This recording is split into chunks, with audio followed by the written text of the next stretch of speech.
తిరువణ్ణామలై శ్రీచక్ర స్వరూపం. ఆ కొండ శ్రీచక్రము అని నమ్ముతారు. నమ్మి శాక్తేయులు దానికి ప్రదక్షిణం చేస్తారు. కావ్యకంఠ గణపతి ముని ఆ శివ కోణములు శక్తి కోణముల చేత అది ఆ కొండ పాదం యొక్క స్వరూపం చేత అది సాక్షాత్తుగా శ్రీచక్ర స్వరూపమే అని నిర్ధారించారు. ఎవరు ఏ కోణంలో చూస్తారో ఆ కోణంలో కనపడుతుంది ఆ కొండ. అంత గొప్ప కొండ కాబట్టి అది స్థూల శివుడు. ఆ స్థూల శివుడి ప్రదక్షిణానికి అంత వైభవం ఉంది. గిరి ప్రదక్షిణానికి మీకు గిరి ప్రదక్షిణం ఒక అరుణాచలంలోనే కాదు, చాలా చోట్ల ఉంది. అరుణాచల క్షేత్రమునందు జరగవలసినటువంటి పూజా విధానాన్ని ఉపదేశం చేసినప్పుడు అరుణాచల క్షేత్రమునందు ప్రదక్షిణము అత్యంత ప్రధానమైన ప్రాముఖ్యమైన విషయంగా ఆయన నిర్ధారణ చేశాడు.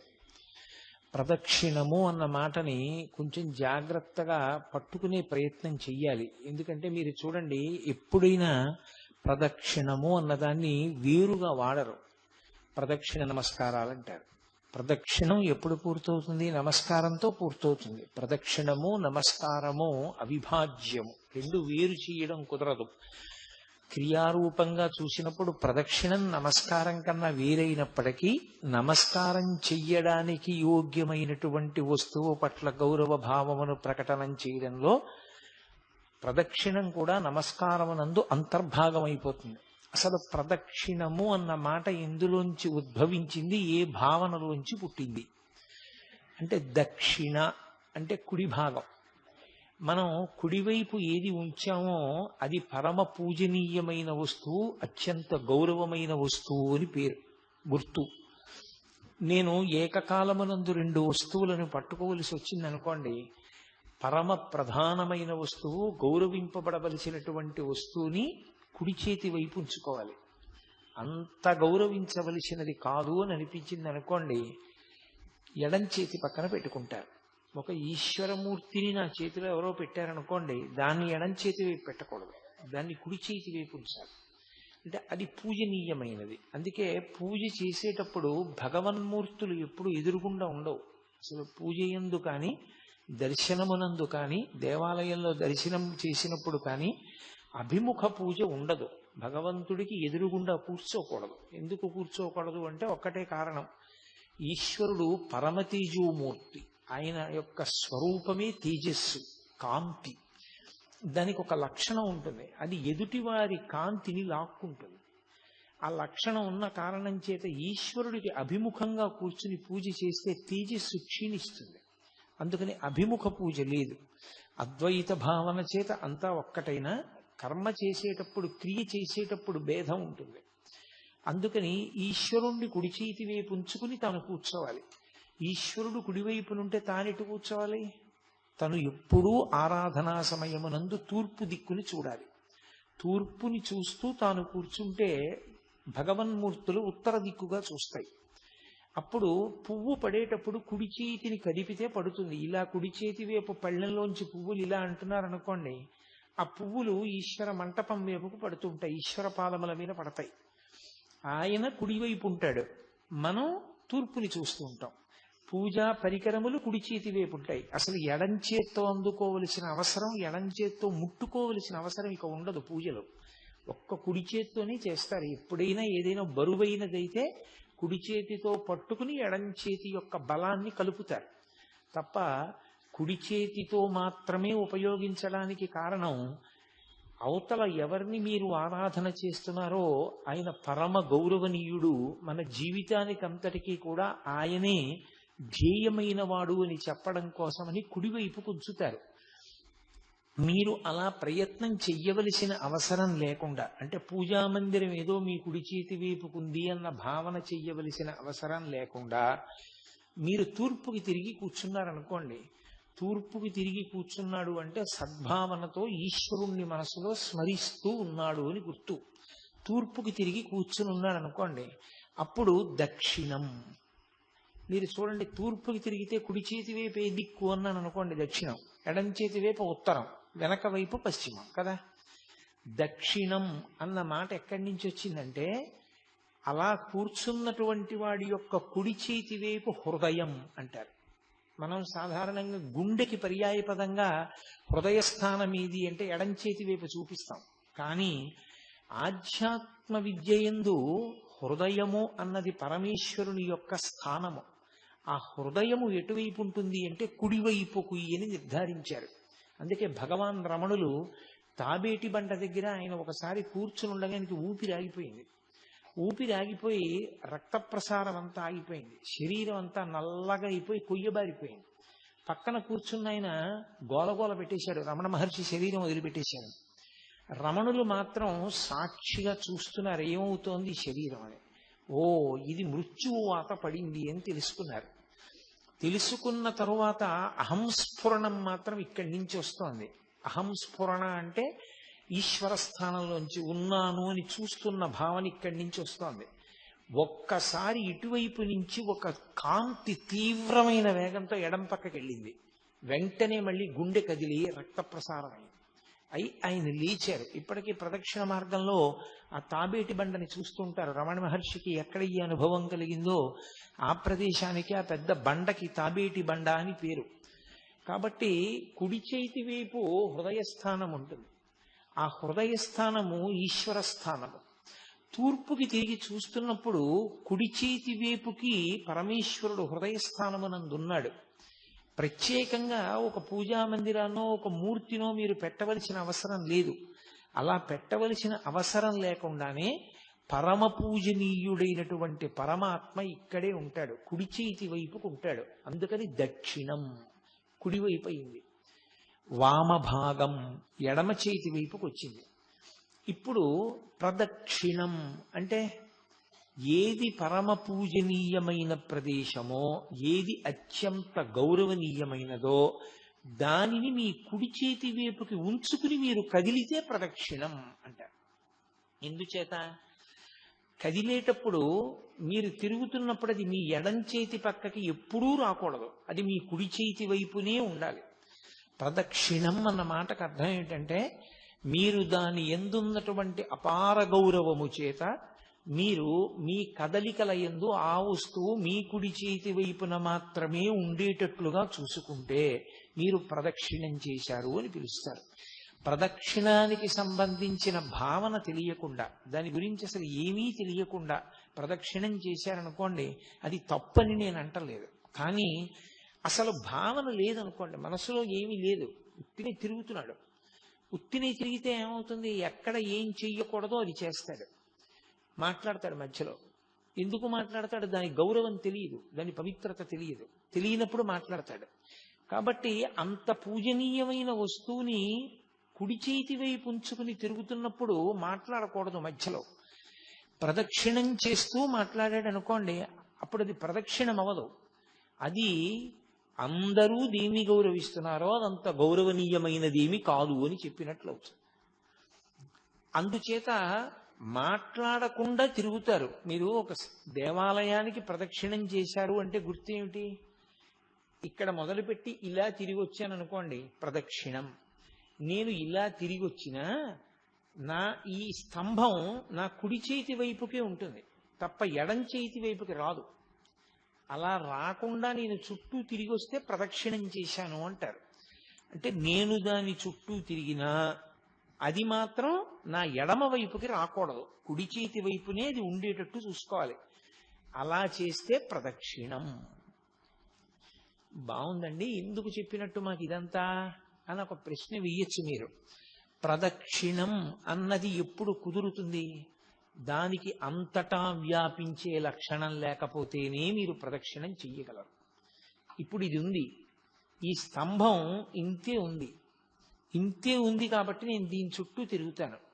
ఇది బ్రహ్మాండం అంతా ఆక్రమించింది అనుకోండి, నేను తిరగగలనా? నా వల్ల అవుతుందా తిరగడం? బ్రహ్మాండమంతా ఇది వ్యాపించేస్తే దీని చుట్టూ నేను ఎలా తిరగను? తిరగలేను నేను, నా సాధ్యం కాదు. ఇంకా శివుడికి మారు పేరు ఉంది, స్థాణుహు అని. స్థాణుహు అంటే కదలనివాడు అని. కదలనివాడు అంటే ఎందుకు కదలడు? జడత్వంతో కదలడా? కొంతమందిని చూడండి, ఏమిరా ఎంత చెప్పినా కదలవేరా, నువ్వు అలా కూర్చుంటావు, నీకేం జడత్వమా అంటారు. ఆయనకి జడత్వముండి కదలనివాడు కాదు, ఆయన కదలడానికి చోటు లేదు. ఎందుకని? నిన్ననే మీతో నేను మనవి చేశా. యజుర్వేదం ఒక మాట అంటుంది, బ్రహ్మాండ వ్యాప్త దేహ అని పిలిచింది ఆయన్ని. బ్రహ్మాండమంతా ఆయన శరీరమై నిండిపోయింది. అసలు నిజానికి శివతను అని అమ్మవారికి పేరు. అమ్మవారు ఈ బ్రహ్మాండములుగా ఉంటుంది. అది శివుడి శరీరం. అమ్మవారు పరమశివుని యొక్క శరీరం అయి ఉంటుంది. ఆ శరీరము ఈ బ్రహ్మాండము.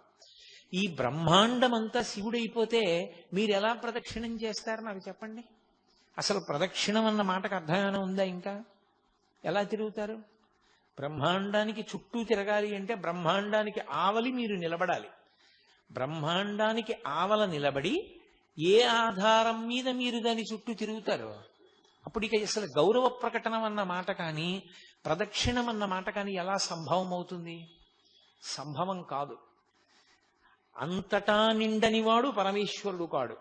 అంతటా నిండినవాడు పరమేశ్వరుడైతే మీకు ప్రదక్షిణం లేదు కాదు. అవునా కాదా? మీరు ప్రదక్షిణం చేశారంటే వాడు పరమేశ్వరుడు కాడు. ఎందుకని? వాడు అంతటా నిండి లేడు. మీరు ప్రదక్షిణం చేయలేకపోయారంటే వాడు పరమేశ్వరుడు, అంతటా నిండి ఉన్నాడు. మరి ప్రదక్షిణం మనం ఎలా చేస్తున్నాం? మరి గిరి ప్రదక్షిణం అన్న మాట ఎలా వచ్చింది స్కాంద పురాణంలో? అంటే అసలు ప్రదక్షిణం చేసేటటువంటి వానికి ఉండవలసిన మొట్టమొదటి భావన అది. ప్రదక్షిణం చేసేటప్పుడు రెండు చేతులు జోడించి నమస్కరించి ఒక భావన చేస్తారు. ఏమిటి ఆ భావన? అంతటా నిండిన పరమాత్మ నేను ఆయన చుట్టూ తిరగడానికి ఆనుకూల్యత వహించి ఒక రూపంగా ఆయన కిందకి దిగొచ్చాడు. తక్కువగా దిగిపోయాడు ఆయన. దిగిపోయి ఇప్పుడు తిరుగు నా చుట్టూ అన్నాడు. ఇప్పుడు తిరుగు నా చుట్టూ అన్నాడు కాబట్టి తిరగగలుగుతున్నారు. లేకపోతే ఎలా తిరుగుతారు? తిరగడం సాధ్యం కాదు. అంతటా నిండిపోయినటువంటి పరమేశ్వరుడు ఒక లింగ రూపాన్ని ధరించాడు. ధరించి తిరుగు నా చుట్టూ అన్నాడు. ఇప్పుడు తిరగగలిగారు. అందుకే భగవాన్ రమణులు కూర్చునుంటే ఒకరు వచ్చి ఆయనకి ప్రదక్షిణం చేశారు. ఏం చేస్తున్నారన్నారు. అంటే రమణులతో ఆయన అన్నాడు, మీకు ప్రదక్షిణం చేశానన్నాడు. మీరు నాకు ప్రదక్షిణం చేయగలరా అన్నారు రమణ మహర్షి. ఆయనకి అర్థం కాలేదు. మీరు నాకు ప్రదక్షిణం చెయ్యగలరా అన్న మాటకు అర్థం ఏమిటో తెలుసా? నేను ఆత్మని, నేను శరీరాన్ని కాను. ఆత్మ అంతటా నిండిపోయింది. మీలో ఉన్న ఆత్మ నాలో ఉన్న ఆత్మ కన్నా భేదం కాదు. కానప్పుడు ఒకటైన వస్తువు తన చుట్టూ తాను ఎలా తిరుగుతోంది? ఎలా ప్రదక్షిణం చేస్తారు? పోనీ మీరు నా వద్ద తెలుసుకోవలసిన వారిగా కొంచెం తక్కువలో ఉన్నారు, నేను ఎక్కువలో ఉన్నాను అనుకుంటే వ్యోమవత్వ్యాప్త దేహాయ దక్షిణామూర్తయే నమః. ఆకాశమంతా నిండిపోయినటువంటి స్వరూపం లాంటి వాడు గురువు. ఆ గురువు చుట్టూ ఎలా తిరుగుతావు నువ్వు? గురువుకి పరబ్రహ్మానికి అభేదం. గురుర్బ్రహ్మ గురుర్విష్ణు గురుర్దేవో మహేశ్వర గురు సాక్షాత్ పరబ్రహ్మ తస్మై శ్రీ గురవే నమః. మరి ఎలా తిరుగుతాం అంటే ప్రదక్షిణం చేసేటప్పుడు ఉండవలసిన మొట్టమొదటి భావన ఏమి అంటే నా యందు అనుగ్రహంతో అయ్యో వీడు నా చుట్టూ తిరుగుదాం అనుకుంటున్నాడు, నేను బ్రహ్మాండ రూపంగా ఉండిపోతే వీడు నా చుట్టూ ఎలా తిరుగుతాడని సర్వేశ్వరుడు కుదించుకుని ఒక మూర్తి రూపంలోకి వచ్చి నించున్నాడు. వేదాహమేతం పురుషం మహాంతం ఆదిత్యవర్ణం తమసస్తు పారే సర్వాణి రూపాణి విచిత్య ధీరా నామాని కృత్వాభివదన్ యదాస్తే అంటుంది వేదం. ఒక పేరుకి దొరికేటట్టుగా మాంసనేత్రము చేత చూడబడడానికి వీలుగా ఆయన దిగి వచ్చాడు. దిగి వస్తే అప్పుడు ఆయన చుట్టూ మీరు తిరగగలరు. అంటే పరమేశ్వరుడి వ్యాపకత్వం ఎంత గొప్పదో సౌలభ్యం అంత గొప్పది. ఆ సౌలభ్యము ఉంది కాబట్టి మీరు ప్రదక్షిణం చెయ్యగలుగుతున్నారు. ఇప్పుడు ఆ సౌలభ్యాన్ని మీరు ఊహించారనుకోండి, మీకు భగవంతుని యొక్క కారుణ్యము అర్థమై ఆయన పట్ల మీకు ఒక గొప్ప అనుబంధం ఏర్పడుతుంది. ఆ అనుబంధంతో మీరు తిరుగుతున్నప్పుడు అసలు నాకు అవకాశం లేదు, ఆయన అవకాశం ఇచ్చాడు. ఆయన అవకాశం ఇచ్చి తిరగరా అంటే నా దృష్టి ఇంకో దాని మీద పెట్టి ఇంకోటి మాట్లాడుతూ ఎలా తిరుగుతాను, ఎలా అపచారం చేస్తాను? కాబట్టి నేను ఆయన మీదే దృష్టి పెట్టి తిరుగుతాను. అందుకని మౌనం వచ్చింది ప్రదక్షిణల్లో. ప్రదక్షిణమునందు మౌనము రావడానికి కారణం ఏమిటి అంటే ఆయన అనుగ్రహము ఉన్నది కనుక. ఆయనకి చీకాకు కలిగిందనుకోండి, నా యథారూపాన్ని పొందుతున్నాను అన్నాడు అనుకోండి, ఇక మీకు ప్రదక్షిణం ఏది? అందుకని ఆయన అనుగ్రహాన్ని నిలబెట్టుకోవడానికి మీరు అంత జాగ్రత్తగా ప్రదక్షిణం చెయ్యాలి. ప్రదక్షిణం చేసేటప్పుడు ఒక నియమం చెప్తారు.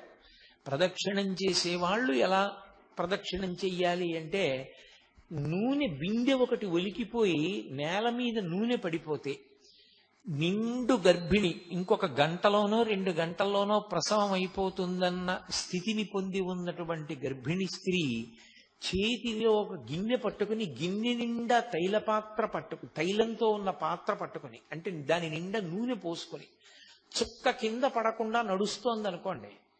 కింద నూనె, నున్నటి నేల, నిండు గర్భిణి, చేతిలో తైలపాత్ర, ఎంత జాగ్రత్తగా అడుగు వేస్తుందో అంత జాగ్రత్తగా అడుగు వేయాలి.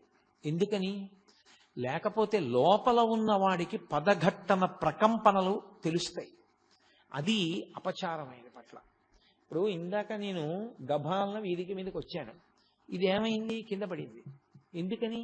నా పదఘట్టనల ప్రకంపనలు ఇది పుచ్చుకోలేకపోయింది, ఇది కింద పడింది. మీరు పదఘట్టనలు చేస్తూ నడుస్తున్నారనుకోండి, చేస్తే లోపల ఉన్న మూర్తికి ఇబ్బంది కలుగుతుంది. అందుకని నిశ్శబ్దంగా ప్రశాంతంగా నడవాలి. భక్తి ఉద్దీపనమైతే భగవన్నామం చెప్పచ్చు. నర్తన చేస్తూ ప్రదక్షిణం చేసేవాళ్ళు ఉంటారు. నృత్య ప్రదక్షిణము అని ఈశ్వరుని యొక్క ఆరాధనా క్రమంలో ఒక భాగం. నృత్యం చేస్తూ ప్రదక్షిణం చేస్తారు, పాట పాడుతూ ప్రదక్షిణం చేస్తారు, సంగీత వాద్యాన్ని మోగిస్తూ ప్రదక్షిణం చేస్తారు, మౌనంగా ప్రదక్షిణం చేస్తారు. తప్ప లౌకికమైన మాటలు మాట్లాడుతూ ప్రదక్షిణం లేనే లేదు అసలు. కాబట్టి అసలు మాట్లాడుతూ ప్రదక్షిణం చేశాడు అంటే వాడికి ప్రదక్షిణం గురించి ఏమీ తెలియదు అని గుర్తు. ఎందుకు ప్రదక్షిణం చేస్తారు? ప్రదక్షిణం చేయడం దేనికోసం అంటే నమస్కారం చేయడం కోసం. మీరు ఎక్కడ మొదలు పెట్టారో అక్కడికి తిరిగి వచ్చేసేయాలి, తిరిగి వచ్చి నమస్కారం చెయ్యాలి. ఆ నమస్కారం చేసేటప్పుడు పరమేశ్వర మూర్తి తూర్పుని కానీ పశ్చిమాన్ని కానీ చూస్తే మీరు ఉత్తరానికి తిరిగి నమస్కారం చేయాలి. ఒకవేళ ఈశ్వరమూర్తి ఉత్తరాన్ని కానీ దక్షిణాన్ని కానీ చూస్తే మీరు తూర్పుకి తిరిగి నమస్కారం చేయాలి. తూర్పుని ఉత్తరాన్ని తప్ప మీరు నమస్కారం చేసేటప్పుడు మీరు దక్షిణాన్ని పశ్చిమాన్ని చూడకూడదు, చూడకుండా నమస్కారం చేయాలి. అందుకని ప్రదక్షిణ నమస్కారములు అంటారు. ప్రదక్షిణము తర్వాత వచ్చేది నమస్కారం.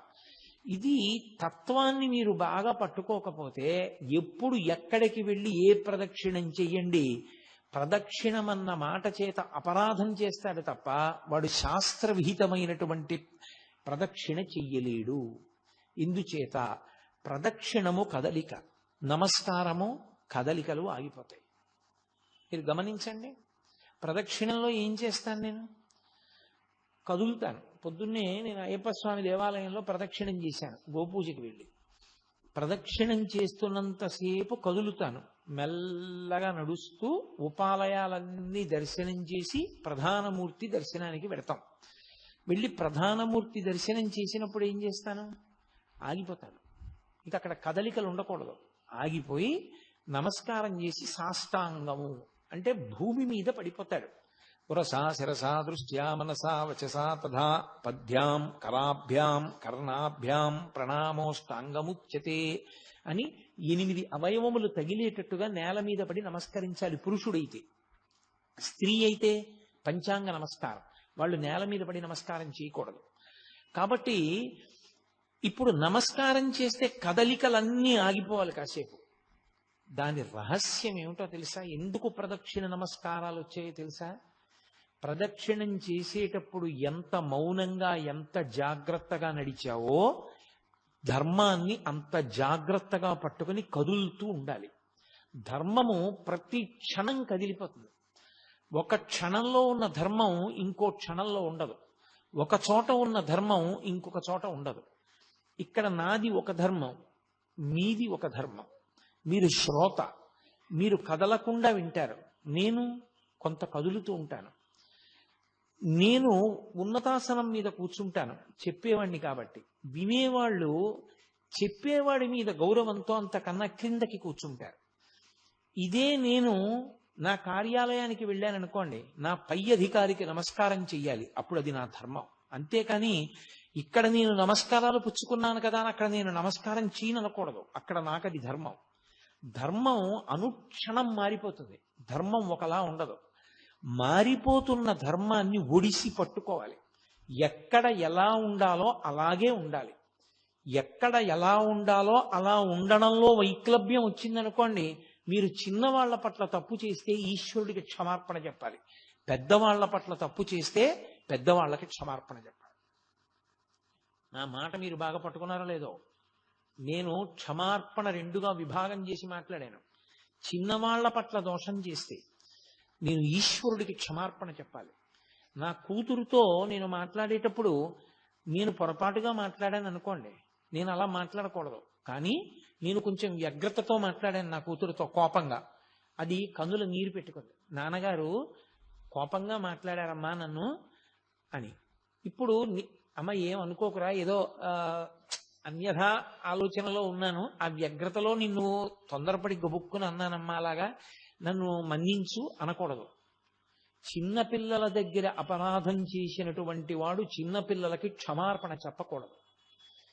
తాను ఈశ్వర మందిరంలోకి వెళ్ళి క్షమార్పణ చెప్పాలి. పరమేశ్వర, పొరపాటు చేశాను, నా కూతురు నా కడుపున పుట్టింది, దాని పట్ల వ్యగ్రతతో ఏదో కోపంతో ఇంటికి వచ్చి గభాలన ఏ పుస్తకమో కనపడలేదని దాన్ని నింద చేశాను, నువ్వే తీసి ఎక్కడో పడేసి ఉంటావని. పాపం దానికి తెలియదు, నేనే ఎక్కడ పెట్టానో గుర్తొచ్చింది. దాని మనసు కుండింది.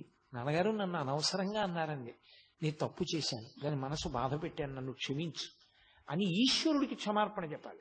పెద్దవాళ్ల పట్ల అపచారం చేస్తే, నా కూతురు నా పట్ల అపచారం చేసింది అనుకోండి, దేవుడికి చెప్పడం కాదు, పూజామందిరంలోకి వెళ్ళి నాన్నగారండి క్షమించండి, నేను పొరపాటు చేశాను, నిజమే నేనే తీశాను ఆ పుస్తకం, నాన్నగారు తీయలేదు అన్నాను కానండి, మర్చిపోయాను, నేనే తీశాను, మీకు కనపడలేదు, మీరు ఇబ్బంది పడ్డారు, నన్ను క్షమించండి అని చెప్పాలి. ధర్మాన్ని ధర్మంగా పట్టుకోవాలి. అందుకే ధర్మం అంతా కదలిక. ధర్మమునందు కదిలి కదిలి కదిలి కదిలి ఎక్కడ ఆగిపోతాడంటే సత్యమునందు ఆగిపోతాడు. సత్యము మారదు. అన్ని వేళలా, అన్ని యుగములలో, అన్ని రోజులలో, అన్ని సంధ్యలలో మార్పు లేక, కదలిక లేక ఒక్కలా ఉండిపోయేటటువంటి పదార్థమునకు సత్యమని పేరు. ఆ సత్యము బ్రహ్మము, పరమేశ్వరుడు. సత్యం జ్ఞానమనంతం బ్రహ్మ. సత్యమే బ్రహ్మము, బ్రహ్మమే సత్యము. సత్యమునకు బ్రహ్మమునకు అభేదము. ఆ సత్యాన్ని చేరుకోవడానికి మీరు కదులుతూ ఉండాలి. ధర్మం పట్టుకుని, ధర్మం పట్టుకుని కదిలి కదిలి సత్యమునందు ఆగిపోతారు. అదే ఈశ్వరుణ్ణి చేరిపోవడం. అందుకే ధర్మాన్ని ఎవడు పట్టుకున్నాడో వాడు సత్యాన్ని చేరిపోతాడు. ఎవడు ధర్మాన్ని వదిలేశాడో వాడు సత్యాన్ని చేరలేడు. కాబట్టి ప్రదక్షిణ నమస్కారము కదిలి కదిలి ఆగిపోవుట, పడిపోవుట. కదిలి కదిలి ఆగిపోవడం అంటే తిరిగి తిరిగి ఈశ్వరుణ్ణి చేరిపోవడం. జన్మ జన్మలు ఎన్నో ఎత్తి జీవుడు శరీరాలు మార్చి మార్చి మార్చి మార్చి ప్రవేశించి ధర్మాన్ని పట్టుకోవడానికి వీలైనటువంటి మనుష్య జన్మలోకి ప్రవేశించి, ధర్మము అన్నిటికీ ఉండదు, మనుష్యునొక్కనికే ధర్మం, మిగిలిన వాటికి అన్నిటికీ కలిపి ఒకటే ధర్మం, పశుధర్మం. పశుధర్మో నమే ప్రీతిం అంటాడు వ్యాసుడు దేవి భాగవతంలో. పశుధర్మం అంటే దానికి ఏవి ప్రమాణములుండవు. ఆకలేసింది మీరబడి తినేయడమే, తనకన్నా బలహీనమైన ప్రాణి చెనకేయడమే, తనకి కామం కలిగింది తన కడుపున పుట్టినటువంటి దూడైనా సరే దానితో సంభోగించడమే. మనుష్యునకు అలా కుదరదు, ఆయనకి ధర్మం ఉంది. ఎలా పట్టుకోవాలో అలా పట్టుకోవాలి. ఎలా పట్టుకోవాలో చెప్పేది ఎవరు? వేదం. ఇక రెండో పదార్థం లేదు. ధర్మం చెప్పడానికి లోకంలో అధికారం ఉన్నది ఎవరికి? గురువుకి కూడా లేదు. గురువు ఎప్పుడవుతాడంటే అచంచల విశ్వాసము వేదమునందుంటే. వేదం ఏం చెప్పిందో అది చెప్తేనే గురువు తప్ప, గురువు గారు చెప్తే ధర్మం అవదు. వేదాన్ని గురువు గారు చెప్పారు కాబట్టి ధర్మం అవుతుంది. గురువు వేదం ఒక్కటే చెప్తాడు, వేదాంతర్గతమైన విషయమును మాత్రమే గురువు చెప్తాడు. అందుకే వేదమే ప్రమాణము, శృతి ప్రమాణం తప్ప వేరొకటి ప్రమాణము కాదు. ఆ వేదము ధర్మాన్ని చెప్పింది. ఇదిగో ఈ తత్వాన్ని పట్టుకుంటే ముందు ప్రదక్షిణం చేయడానికి అధికారం వచ్చిందని గుర్తు. కాబట్టి శివుడు అన్నాడు గౌతమ మహర్షితో, అరుణాచలమునందు ప్రదక్షిణము గొప్పది. ఎందువల్ల? నేను స్థూల శివుడిగా ఉన్నాను ఇక్కడ, నేను ఒక కొండ రూపంలో ఉన్నాను. ఏమిటి అనుగ్రహం దానివల్ల అంటే, అసలు సామాన్యమైనటువంటి ఏ జీవి కూడా నన్ను చేరలేదు ఇక్కడ. నేను అగ్నిలింగాన్ని. కాబట్టి పెద్ద పెద్ద స్ఫులింగములతో అంత పెద్ద అగ్నిహోత్రం జ్వలిస్తోంది అనుకోండి, మీరు పెడతారా నేను పెడతానా ప్రదక్షిణం చేయడానికి? ఎలా సాధ్యం? అసలు ఎవరు వెళ్ళరు. దాని మించి సెగొచ్చిందనుకోండి, గాలి, వేడి గాలి, మాడిపోతాడు. ఎవరు ప్రదక్షిణం చేయగలరు? చెయ్యలేరు. ఆయన ఏం చేశాడంటే ఆ శిలలలోకి లాగేశాడు ఆ అగ్నితత్వాన్ని. లాగి ఒక కొండలా కనపడేటట్టుగా, దాని మీద ఓషధిలో పెరిగేటట్టుగా కూడా అనుగ్రహించాడు. ఒక కొండలా కనపడిన కారణం చేత మీరు పరమేశ్వర ప్రదక్షిణాన్ని చెయ్యగలరు. నా అనుగ్రహము చేత అగ్నిలింగమైన నేనే అరుణాచలంలోకి వచ్చేటప్పటికి ఒక పర్వత రూపాన్ని పొందాను. ఈ పర్వత రూపాన్ని పొందిన కారణం చేత ఇక్కడ ఎవరు ప్రదక్షిణం చేస్తానని నిర్ణయం చేసుకుని బయలుదేరుతాడో వాడు కొన్ని కోట్ల కోట్ల కోట్ల కోట్ల జన్మలెత్తితే తప్ప అసలు ఆ సంకల్పమును పొందడు. నేను నిన్ననే మీతో ఒక మాట మనవి చేశా. అరుణాచల ప్రవేశమునకు ముందు, అరుణాచల ప్రవేశము తరువాత అని జీవుడికి విభాగం చేస్తారు. అసలు వీడెప్పుడైనా అరుణాచలం వెళ్ళాడా చూస్తారు. అరుణాచలం వెళ్ళాడు, ఆ జీవుడి స్థాయి వేరు. అరుణాచలం వెళ్ళలేదు, ఆ జీవుడి స్థాయి వేరు. ఇప్పుడు అరుణాచల ప్రవేశం చేశాడు, గిరి ప్రదక్షిణం చెయ్యాలి. ఆ గిరికి ప్రదక్షిణం చెయ్యాలి తాను. ఆ కొండకి ప్రదక్షిణం అంటే శివుడికి ప్రదక్షిణమే. ప్రదక్షిణం అన్న మాటకు అర్థం మీరు బాగా గుర్తుపెట్టుకోవాలి. ఏ బిందువు దగ్గర మీరు బయలుదేరారో తిరిగి ఆ బిందువు దగ్గరికి వచ్చేయాలి. కుడి చేతి వైపుకి మీకు కొండ ఉండాలి, ఉండేటట్టుగా తిరిగి రావాలి. అలా తిరిగి వస్తే దానికి ప్రదక్షిణం అని పేరు. ఆయన అన్నాడు, కలియుగంలో ఈ అరుణాచల పర్వతం చుట్టూ ఎవరు ప్రదక్షిణం చేస్తారో వాళ్ళందరికీ కూడా 100 అశ్వమేధములు 100 వాజపేయములు చేసిన ఫలితం వేస్తాను. అశ్వమేధయాగం అసలు నిజానికి కలియుగంలో లేదు. కలియుగంలో అశ్వమేధయాగం సంకల్పం చెయ్యడానికి అధికారం లేదు, చెయ్యకూడదు. ఎందుకంటే నిషేధింపబడింది. అశ్వమేధయాగంతో సమానమైనటువంటిది ఒకటి ఉంది, అది చేస్తే అశ్వమేధయాగ ఫలితం ఇచ్చేస్తారు. వాడు అశ్వమేధయాగం చేశాడు అని ఫలితం ఇస్తారు. ఏదది? అనాథ ప్రేత సంస్కారం. అనాథ ప్రేతానికి సంస్కారం చేస్తే వాడు అశ్వమేధయాగం చేశాడు అని ఫలితం వేస్తారు. 100 అశ్వమేధయాగముల యొక్క ఫలితాన్ని గిరి ప్రదక్షిణం చేసిన వాళ్ళకి వేస్తానన్నాడు. 100 వాజపేయములు చేసినటువంటి ఫలితాన్ని గిరి ప్రదక్షిణం చేసిన వాళ్ళకి వేస్తానన్నాడు. అంటే దాని ఉద్దేశ్యం, అసలు అరుణాచలం అనేటటువంటి క్షేత్రం ఒకటి ఉంది, దానికి ఇంత ప్రాశస్త్యం ఉన్నది, పరమశివుని యొక్క పరిపూర్ణమైన అనుగ్రహం ఉన్నది, అక్కడికి వెళ్ళాలనేటటువంటి కోరిక పుట్టడం జరగదు. ఎందుకని? అసలు కొన్ని కోట్ల జన్మలెత్తితే తప్ప అరుణాచల పర్వతం గురించి తెలుసుకోడు. అరుణాచల వైభవం అన్న మాట వినడు. కాబట్టి పక్కన పెట్టేయి. విన్నాడు, అది మనసులో హత్తుకుని అరుణాచలంలోకి ప్రవేశిస్తానన్న మాట అన్నాడు పో, అహంకారం వదలలేడు. ఏదో ఒకటి వెంట పెట్టుకుంటాడు. వెంట పెట్టుకుని నేనింత వాణ్ణని డాంబికానికి పోయాడా ఆయన లోపలికి రానివ్వడు.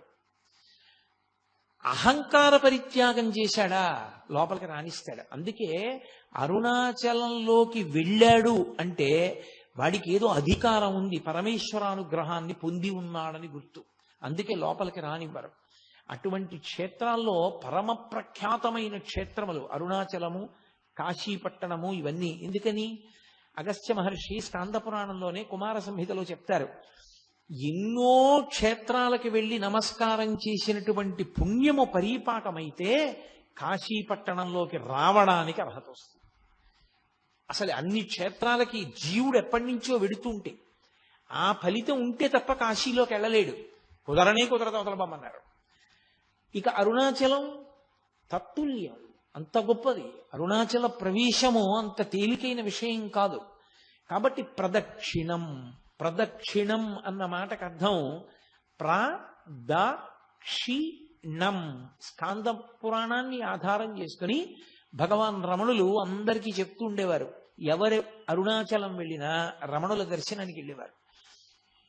ఆయన అనేవారు, మీరు గిరి ప్రదక్షిణం చేశారా అని అడిగేవారు. చెయ్యలేదు, వెళ్ళండి గిరి ప్రదక్షిణం చెయ్యండి అనేవారు. కొంతమందితో ఆయన గిరి ప్రదక్షిణం చేశారా అంటే వెడుతున్నాం అనేవారు. ఓ 2 గంటలు అయ్యేటప్పటికి మళ్ళీ కనపడేవారు. వెళ్ళారా? వెళ్ళొచ్చేసామండి అనేవారు. ఎలా వెళ్ళారు? 14 మైళ్ళు ఎలా పెడతారు అంత తొందరగా అంటే గుర్రబండి మీద వెళ్ళామండి అనేవారు. ఆయన నవ్వి అనేవారు, ప్రదక్షిణ ఫలితం గుర్రాందా మీదా అనేవారు. ప్రదక్షిణం గుర్రం చేసింది, నువ్వు గుర్రం మీద ఎక్కి కూర్చున్నావు, నీకెక్కడి నుంచి వస్తుందా ఫలితం? రాదు. కాబట్టి నువ్వు నడిచి వెడితే నువ్వు ప్రదక్షిణం చేసినట్టు. ఒకానొకప్పుడు ధర్మకేతు అని ఒక మహారాజు, ఆయన గుర్రం మీద ప్రదక్షిణం చేస్తుంటే ఆ గుర్రం బడలిపోయి కింద పడిపోయి అది అంతర్ధానం అయిపోయింది. ఇదేడు గుర్రం అంతర్ధానం అయిపోయింది అనుకున్నాడు. ఆ గుర్రం ప్రదక్షిణం చేసిన కారణం చేత పరమేశ్వరుడు దాన్ని తన గణములలో ఒక గణానికి ఆధిపత్యం ఇచ్చాడు. అది కైలాసానికి వెళ్ళిపోయింది. అశరీర వాక్కు విని ఆ ధర్మకేతు బుద్ధి తెచ్చుకొని తాను కూడా ప్రదక్షిణం చేసి ఒక గణానికి ఆధిపత్యాన్ని పొందాడు పరమశివుడి దగ్గర. అరుణాచలంలో గిరి ప్రదక్షిణం అంటే అంత గొప్పది. మహర్షి అందుకే ఒక మాట చెప్తుండేవారు, నం. అంటే అరుణాచలము అంటే పరమశివుడే కాబట్టి ఆ శివునికి ప్రదక్షిణం చెయ్యడంలో పాపములు కాలిపోతాయి. ఈ మాటని మీరు కొంచెం జాగ్రత్తగా అర్థం చేసుకోవాల్సిమండి. శాస్త్రంలో ఒక లక్షణం ఉంది, పాపము పరిహారమగుట అన్న మాట ఉండదు, పాపాలు పోవడం అన్నది ఉండదు. మీరు ఒకసారి పాపం చేశారనుకోండి, మీరంటే మనం అనుకోండి, నేను ఏదో ఉపన్యాసం చెప్తున్నాను కాబట్టి మీరు అంటూ ఉంటాను, ఒకరిని ఉద్దేశించి మాట్లాడేటప్పుడు అలా అనడం స్వాభావికమైన విషయం. అంతేగాని అది మీరందరూ పనికిమాలిన వాళ్ళు, నేను ఒక్కడిని పనికొచ్చేవాడిని అని కాదు దాని ఉద్దేశం. ఇన్ బిట్వీన్ ది లైన్స్ అంటారు, అర్థం బద్ధం లేకుండా అలా అర్థం చేసుకోకూడదు ఉపన్యాసాన్ని. మీరంటే నేను కూడా అందులో మనం అని మాట్లాడడం అన్ని వేళలా సాధ్యం కాకపోవచ్చు. ప్రదక్షిణం చేయడంలో పాపనాశనము అన్న మాటకి గొప్పతనం ఎందుకు వచ్చిందంటే, ఒక పాపం చేస్తే ఆ పాపం పోదు, అది అలా ఉంటుంది, అది అలా ఉండి ఫలితాన్ని ఇస్తుంది. పుణ్యం చేశారనుకోండి, పాపం చేశారనుకోండి, పాపం పుణ్యాన్ని కొట్టదు, పుణ్యం ఉంటుంది. పాప పుణ్యములు రెండూ ఏకకాలంలో అనుభవించవచ్చు. ఎప్పుడు? భయంకరమైన పాపములు చెయ్యలేదని గుర్తు ఏంటంటే, పాపము పుణ్యము ఏకకాలమునందు అనుభవిస్తూ ఉంటాడు. పుణ్యం ఉంది, బోలెడన్ని పళ్ళు పుచ్చుకుంటూ ఉంటాడు. ఎందుకు పుచ్చుకుంటాడు? ఆయన మీద గౌరవంతో పట్టుకొచ్చి ఇస్తూ ఉంటారు పళ్ళు. ఆయనేం అడిగాడని కాదు దాని ఉద్దేశం. కానీ ఆయనకు ఒక పాపం ఉంది గతంలో చేసింది, అది ఆయనకి షుగర్ రూపంలో ఉంది, మధుమేహ రూపంలో. ఆయన ఒక్క పండు తినడం, నవనవనవలాడిపోతున్నటువంటి పళ్ళు, అత్యంత వెలపెట్టి కొనవలసిన పళ్ళన్నీ ఆయన దగ్గరికి వస్తాయి. ఆయన మాత్రం ఒక్క పండు తినలేడు. తినలేకపోవడం పాప ఫలితం. చూసి కూడా అబ్బా ఎంత బాగున్నాయో అనుకుని అక్కడ పెట్టడమే, అది పాప ఫలితం. పుచ్చుకోగలగడం, ఆ గౌరవం పుణ్య ఫలితం. ఏకకాలమునందు అనుభవిస్తున్నాడా లేదా? అనుభవిస్తాడు. అది మహాపాతకం అనుకోండి, అప్పుడు అలా కలపరు, కుదరదు. దాని ఫలితం అది ఇవ్వడం మొదలు పెడుతుంది, దీని ఫలితం ఆగిపోతుంది, పుణ్య ఫలితం ఆగిపోతుంది. ఆగిపోగానే భయంకరమైనటువంటి స్థితిలోకి జారిపోతాడు. ఇదే సుందరకాండలో స్వామి హనుమ చెప్తారు, తదేవ ఫలమన్వేతి ధర్మస్య ధర్మనాశన ప్రాప్తం ధర్మఫలం తావద్భవతా నత్ర సంశయ అంటారు. పాపములను కాల్సరు, పాపం అలాగే ఉంటుంది. విశేషమైనటువంటి ఈశ్వరానుగ్రహము కలిగినటువంటి ప్రదేశములలో ఈశ్వరుడే ప్రమాణం చేశాడనుకోండి, నేను కాల్చేస్తానన్నాడు అనుకోండి, అప్పుడు కాల్చేస్తాడు, అప్పుడు తీస్తాడు. అది జీవుడికి పరమ అదృష్టం. అది ఎలా పోతుందండి? అలా కుదరదు. అలా ఎలా పోతాయి? చేసిన పాపాలేం పోవు, పట్టుకుని ఉంటాయి అలాగా. ఆ పాపములను కాలుస్తారు. ఎప్పుడు? అరుణాచలంలో గిరి ప్రదక్షిణానికి వెళ్ళినటువంటి వాడికి. ఎలా ప్రదక్షిణం? నేను ఇందాక చెప్పినట్టు ప్రదక్షిణం చేస్తే, భగవన్నామం చెప్తూ వెడితే, నృత్యం చేస్తూ వెడితే, మహానుభావులు 1000 కన్నా ఎక్కువ మార్లు అరుణాచలానికి శరీరాన్ని నేల మీద పడేసి దొర్లిస్తూ పొర్లు దండాలు పెడుతూ ప్రదక్షిణాలు చేసిన వాళ్ళు ఉన్నారు.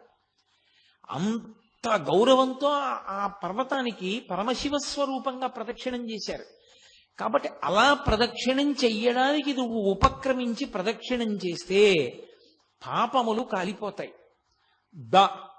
పాపము ప్రతిబంధక స్వరూపం. ఏదైనా ఒక కోరిక తీరకపోవడానికి కారణం ఏమిటంటే పాపమే ప్రతిబంధకంగా అడ్డొస్తుంది. ఇప్పుడు చూడండి, కొంతమంది కాశీ వెడదాం అనుకుంటారు, పాపం అన్నీ సిద్ధం చేసుకుంటాడు, ఇంకా రేపు కాశీ వెడదామనగా ఇవాళ ఏదో ప్రతిబంధకం వస్తుంది, వాడికి దాంట్లోంచి బయటికి రాలేడు, అందులో కాశీ ప్రయాణం ఆపేసుకుంటాడు. ఈశ్వరుణ్ణి ఏదో సేవిద్దాం అనుకుంటాడు, సేవించలేడు, వదిలిపెట్టవలసి వస్తుంది, పూజలోంచి లేచిపోవలసి వస్తుంది, ఒక్కొక్కసారి తప్పదు. అలా జరిగింది. ఒక దేవాలయానికి వెడదాం అనుకుంటాడు, ఎవరో వస్తారు, ఆయన్ని చూడగానే అయ్యో గుడిలోకి ఎడుతున్నాను అన్నా కూడా మనసు చిన్న చేసుకుని లోపల బాధపడుతున్నా పైకి వికిలిన ఒకటి నవ్వి రెండంటూ తీసుకుని ఇంట్లోకి ఎడతాడు. ఆయన వెళ్ళిపోతారు, గుడి కట్టేస్తారు. అంత పరమపావనమైన తిథి నాడు దేవాలయానికి వెళ్ళడం లేదు. మంచి కార్యం, గుడికి వెళ్ళాలి, అనారోగ్యం, వెళ్ళలేడు. నేను శాస్త్రం చెప్తున్నానని గుర్తుపెట్టుకోండి. మీతో పాపము ప్రతిబంధకమై అడ్డొస్తుంది, మిమ్మల్ని చెయ్యనివ్వదు. ఆ మంచి పని అడ్డుపడి అప్పటికి మిమ్మల్ని అడ్డుపెట్టి తర్వాత తొలగుతుంది, కానీ కాలం దాటిపోతుంది. కాలం ఆగదుగా, కాలం వెళ్ళిపోతుంది. మీరు ఆ పుణ్యాన్ని సంపాదించుకోలేరు. సంపాదించకుండా అడ్డొస్తూ ఉంటుంది. అడ్డుపడినంత కాలం మీ కోరికలు తీరవు. పుణ్యబలం లేదు కాబట్టి మీ కోరికలు తీరే అవకాశం ఉండదు. కాబట్టి ఇప్పుడు పాపము కాలడం అంత గొప్పది. కోరికలను తీర్చుకోవడానికి, కోరికలంటే పనికిమాలిన కోరికలని కాదు నా ఉద్దేశంలో, జీవుడు అభ్యున్నతిని పొందడానికి ఏ కోరికలు మంచివో అటువంటి కోరికలు తీరడానికి అది కారణమవుతుంది. ఇప్పుడు నేను అమెరికా ప్రెసిడెంట్ అవ్వాలని ఒక ఆయన అడిగాడు, నాకు కొడుకు పుట్టాలండి అని ఒక ఆయన అడిగాడు. రెండూ కోరికలే, కానీ ఒక కోరిక పరమ ధార్మికం. మీరు మార్గం చెప్పచ్చు. అయ్యా మీకు కొడుకు పుట్టలేదా, ఓ పని చేయండి, మీకు సంతానం లేకపోతే ఫలానా దేవాలయాన్ని ఆశ్రయించండి అని చెప్పచ్చు. ఎందుకని? అది ధార్మికం, అది ఉండవలసిన కోరిక. సంతానం ఉండాలన్న కోరిక ఎవరికి ఉండదు? సంతానం లేకపోతే ఉత్తరగతులు ఉండవు. కాబట్టి మీరు సలహా చెప్పచ్చు. అమెరికా ప్రెసిడెంట్ ఎందుకు నీకు? అది అడిగిన వాడికి అవతల బొమ్మని చెప్పచ్చు. ఏ కోరిక తీర్చాలో ఏ కోరిక తీర్చకూడదో మనకే వివక్ష ఉన్నప్పుడు పరమేశ్వరుడికి ఉండదు. వాంఛితార్థ ప్రదాయిని, ఏ కోరిక తీరాలో ఆ కోరిక తీరుస్తాడు పరమేశ్వరుడు. దానికి అడ్డొచ్చినటువంటి ప్రతిబంధకాన్ని కాల్చేస్తాడు. అది ప్రదక్షిణంలో అంటే పాపము కాలుతుంది, ఇచ్చేస్తాడు. ఇప్పుడు కోరిక తీరుస్తాడు. కానీ ఒక ఇబ్బంది ఒకటి ఉంటుంది, ఒకటి ఉంటుంది వెనకాతల. అన్న మాటకు అర్థం ఏంటో తెలుసా? ఎప్పుడైనా సరే సంస్కృతంలో క్షకార ప్రయోగం చేశారు అంటే ఒకటే గుర్తు, అది చాలా మిమ్మల్ని ఇబ్బంది పెట్టేది అని గుర్తు. అందుకే సంస్కృతంలో ఏదైనా బాధతో కూడుకున్న విషయం చెప్పాలనుకోండి, అది చాలా కష్టమైన విషయం వస్తుందండి అన్నది చెప్పవలసి వస్తే ఏం చేస్తారంటే శ్లోకంలో ఎక్కువ మార్లు వాడేస్తే మీరు ఆ శ్లోకం చూడగానే చాలా కష్టమైన విషయం ఎవరు అనుభవిస్తున్నారు అని మీరు గుర్తుపడతారన్నమాట. క్షితిక్షమా పుష్కర సన్నిభాక్షి యారక్షిత రాఘవ లక్ష్మణాభ్యాం సారాక్షసీభి వికృతేక్షణాభి సంరక్షిత సాంప్రతి వృక్షమూలే అంటారు మహర్షి. అన్నిసార్లు తిరిగింది అంటే సీతమ్మ ఎంత కష్టంలో ఉందో నువ్వు గమనించు. పక్కన వచ్చి కూర్చుంది. పాపం కాలింది, కోరిక తీరింది. ఎప్పటికీ? ఈ జన్మకి. ఒకటి ఉంది, అది చాలా పెద్దది. ఆ ఏమిటో తెలుసా? సంచితం. పర్వతాల కింద పడిపోయి ఉంటుంది. అంత పాపం ఏ 70 ఏళ్లలోనూ అనుభవించరా అంటే స్పృహ తప్పిపోతాడని పరమేశ్వరుడు కొంత పుణ్యం కొంత పాపం కలిపి పెట్టి పంపిస్తాడు. ఈ వలన ఏమవుతుందంటే వాసనాబలం ఉండి ఏ చిన్న పని చేయనివ్వండి ఫలితం అపేక్షిస్తాడు. నాకు ఈ కోరిక తీరాలండి, అందుకు నేను ఇచ్చేస్తున్నానంటాడు. ప్రదక్షిణం చేసేటప్పుడు అన్న మాటకు అర్థం ఏమిటంటే, అన్న అక్షరానికి అర్థం కామ్యముతో కూడిన కర్మ నశిస్తుంది, దాని వలన చిత్తశుద్ధి కలుగుతుంది. కామ్యముతో కూడిన కర్మ అంటే ఏ పని చేసినా నాకేదో రావాలి. ఏమంటే పొద్దున్న గోపూజ చూశాను, కదండి నాకేమైనా వస్తుందా? వెంటనే ఓ 10 రూపాయలు కలిసి వచ్చేస్తాయా అని అడిగాను అనుకోండి, ఏమవుతుంది? 10 రూపాయలు ఇచ్చేశారు, పరమేశ్వరుడు 10 రూపాయలు అలాగో అలా కలిసి వచ్చేటట్టు చేశాడు. అయిపోయి ఎక్కడికో వెళ్ళారు, కాఫీ తాగారు, మీరు ఇద్దాం అనుకుంటుంటే మీ పక్కవాడు ఇచ్చేశాడు. అయిపోయిందా? మీ 10 రూపాయలు మిగిలిపోయిందా? చాలా ఓ గోపూ చూసిన ఫలితం ఓ 10 రూపాయలే. అదే ఎందుకు దిక్కుమాలిన ఫలితం? మీకు ఏం చేసుకుంటాం దాంతో? క్షీ కామ్యముతో కూడిన కర్మలు చేయుట, ఇది చాలా ప్రమాదకరమైన విషయం. నేను చెప్పినంత తేలిక కాదు సుమండి. మీరు చూడండి, పుణ్యకర్మయే మీరు చేస్తూ వెళ్ళారనుకోండి, రోజు పుణ్యమే, వాడు ఏమి తప్పు చేయడు. కానీ మనస్సులో మాత్రం ఓ కోరిక, ఈ పుణ్యం అంతా నేను అనుభవించాలి, ఈ పుణ్యం అంతా అనుభవించాలి. ఇంత పుణ్యం చేసేసాడు, విపరీతంగా చేసేసాడు, చచ్చిపోయాడు, అయిపోయింది, శరీరం పడిపోయింది. ఏం చేయాలి పరమేశ్వరుడు? ఆ పుణ్యం నన్ను అనుభవింపచేయి, నా పుణ్యం అనుభవింపచేయి, ఆ పుణ్యానికి ఫలితం అని అడిగాడా? అడిగాడు కాబట్టి ఆ పుణ్యం అంతా అనుభవింపచేయాలా? ఇప్పుడు అనుభవింపచేయడానికి ఆయన ఏం చేస్తాడంటే, మిమ్మల్ని ఓ చక్రవర్తిని చేస్తాడు. ఓ 20 ఏళ్ళో 30 ఏళ్ళో చక్రవర్తిత్వం. బయటికి వస్తే వందిమాగదులు, పల్లకీలు, అంతఃపురాలు, భద్రగజాలు, విపరీతమైనటువంటి పేరు, ఐశ్వర్యం. ఇదంతా ఎక్కడిది? 80 ఏళ్ళు చేసిన పుణ్యం 20 ఏళ్ల చక్రవర్తిత్వంలో అయిపోయింది, సున్నా. నువ్వు పుణ్యాన్ని అనుభవించేయడంలో పోతుంది సుఖంగా. కాదు, నేను ఎందుకు చేస్తున్నానో తెలుసా ఈశ్వర? నేనేదో ఈ పుణ్యాన్ని ఫలితంగా అనుభవించడం కోసం కాదు, నాకు చిత్తశుద్ధినియ్యి, నిష్కామ కర్మ చేస్తాను, నాకు ఏ కోరిక లేదు. నేను ఎందుకు నిన్ను సేవిస్తున్నానంటే, నిన్ను సేవించకుండా ఉండలేక ఇన్ని మాటలు, మళ్ళీ ఇప్పటికి ఎన్ని మాటలు పుట్టానో, ఎన్ని మాటలు చచ్చిపోయానో, ఇంకా వద్దు, ఇక నాకు పుట్టాలని లేదు, ఇక చావాలని లేదు, ఈశ్వర మార్గం చూపించు అని అడిగారు అనుకోండి, ఈ జన్మలో కాకపోతే కనీసం కొద్ది జన్మలలో పూర్తయిపోతుంది. ఎలా అయిపోతుంది అంటే, చిత్తశుద్ధితో కూడినటువంటి స్థితి వలన జ్ఞానము కలుగుతుంది. ఆ జ్ఞానము వలన మోక్షం వస్తుంది. మోక్షం అంటే ఈశ్వరునిగా నిలబడిపోవుట, తన తత్వము, ఆత్మతత్వము ఎరుకలోనికి వచ్చుట, అనుభవములోనికి వచ్చుట, అద్వైత స్థితి అంటారు. అది క్షి, నిష్కామకర్మ చేత చిత్తశుద్ధి కలిగి నా పునరావృత్తి ఆగిపోవుట, ఇక పుట్టడు. అది ఈ జన్మలో అవచ్చు, కొద్ది జన్మలలో అవచ్చు, కానీ ఆగుతుంది, అటువైపుకి నడుస్తాడు. ఈ 4గింటిని ఇవ్వగలిగినది కనుక ప్రదక్షిణం, అందుకొచ్చింది ఆ మాట. కాబట్టి అది చిన్న చిన్న కోరికలు కోరుకుని ప్రదక్షిణం చెయ్యకు, నీకు అద్భుతమైన స్థితిని కల్పించగలదు. అందుకని నిష్కామముగా ఏ కోరిక లేకుండా ఆ క్షేత్రంలో స్థూల శివుని యొక్క రూపంలో ఉన్నటువంటి కొండకి గిరి ప్రదక్షిణం చెయ్యి అని. కాబట్టి ఆ ప్రదక్షిణ తత్వము అంత గొప్పదై కూర్చుంది. ఈ ప్రదక్షిణం చేయడంలో ఏ కారణానికి చేయనివ్వండి, బుద్ధి ఉందనుకోండి, ప్రదక్షిణ తత్వం అర్థం అవుతుంది. ఒక్కొక్కసారి బుద్ధి ఉండదు. ఆ ప్రాణికి తనంత తానుగా బుద్ధి ఉన్న ప్రాణి కాదు, కానీ అది ఎందుకో పరిగెత్తింది కొండ చుట్టూ. బుద్ధి లేని ప్రాణైనా దానికి ప్రదక్షిణం యొక్క విలువ తెలుసుకునే అవకాశం దాని ఉపాధికి లేకపోయినా అది పరిగెత్తింది కాబట్టి పరమేశ్వరుడు ఫలితం ఇస్తాడు. అది స్థూల శివుడుగా ఆయన రావడం వల్ల లోకానికి కలిగినటువంటి మహోపకారం. అలా ఆర్తి కలిగిన వాళ్ళకి చిన్న చిన్న విషయాల దగ్గర నుంచి పెద్ద పెద్ద విషయాల వరకు ఆయన అనుగ్రహించాడు ఆ ప్రదక్షిణ తత్వంలో. అందుకే కామ్యమునందు కూడా మీకు ప్రత్యేకంగా కోరి ప్రదక్షిణం చెయ్యక్కర్లేదు. ఆదివారం నాడు ప్రదక్షిణం చేశాడనుకోండి, ఆదివారం నాడు ప్రదక్షిణం చేసి వచ్చేస్తే సూర్యమండలాన్ని భేదిస్తాడు జీవుడు. శరీరం పడిపోయిన తర్వాత శరీర పతనానంతరము సూర్యమండలాన్ని ఛేదించి కైలాసంలో శివలోకానికి వెళ్ళి శివ సాన్నిధ్యమును పొందుతాడు. ఒక సోమవారం నాడు ప్రదక్షిణం చేశాడనుకోండి, జరామృత్యువులను దాటతాడు.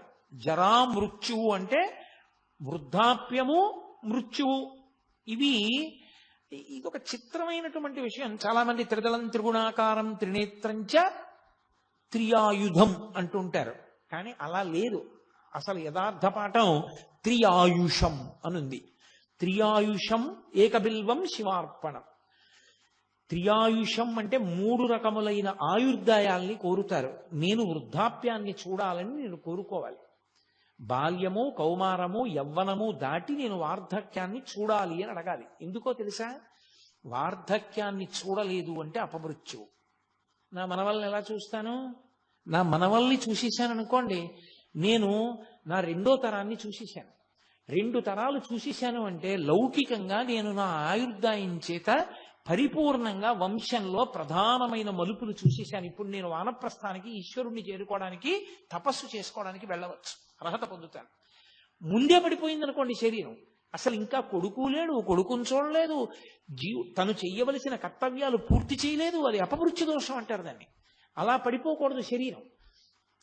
కాబట్టి అపమృత్యు దోషం పోవాలి అంటే జరా అంటే వృద్ధాప్యమునందు చింతతో అమ్మో ఇది పడిపోతుందేమో, అమ్మో ఇది పడిపోతుందేమో, అమ్మో ఇది పడిపోతుందేమో అని బెంగతో కాకుండా అమ్మో ఇది పడిపోకముందే చేసేయాలనేటటువంటి తాపత్రంతో చెయ్యగలిగినటువంటి స్థితిని పొంది తదనంతరము ఇక మళ్ళీ ఇంకొకసారి చావవలసిన అవసరం ఉండదు. అది ఆఖరి చావు.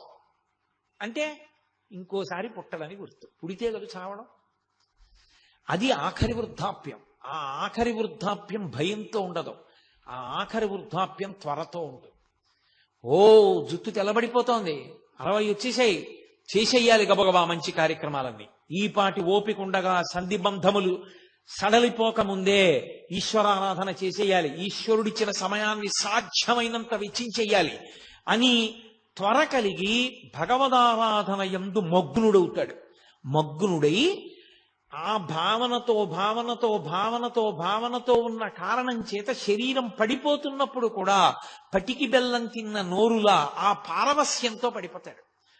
పడిపోయిన కారణం చేత భగవంతుని యొక్క స్మరణలతోనే వెళ్ళిపోయాడు కాబట్టి ఇక మళ్ళీ రాడు కాబట్టి ఇక ఇంకొకసారి చావడు, ఇంకొకసారి పుట్టుక లేదు, ఇంకొకసారి మరణము లేదు.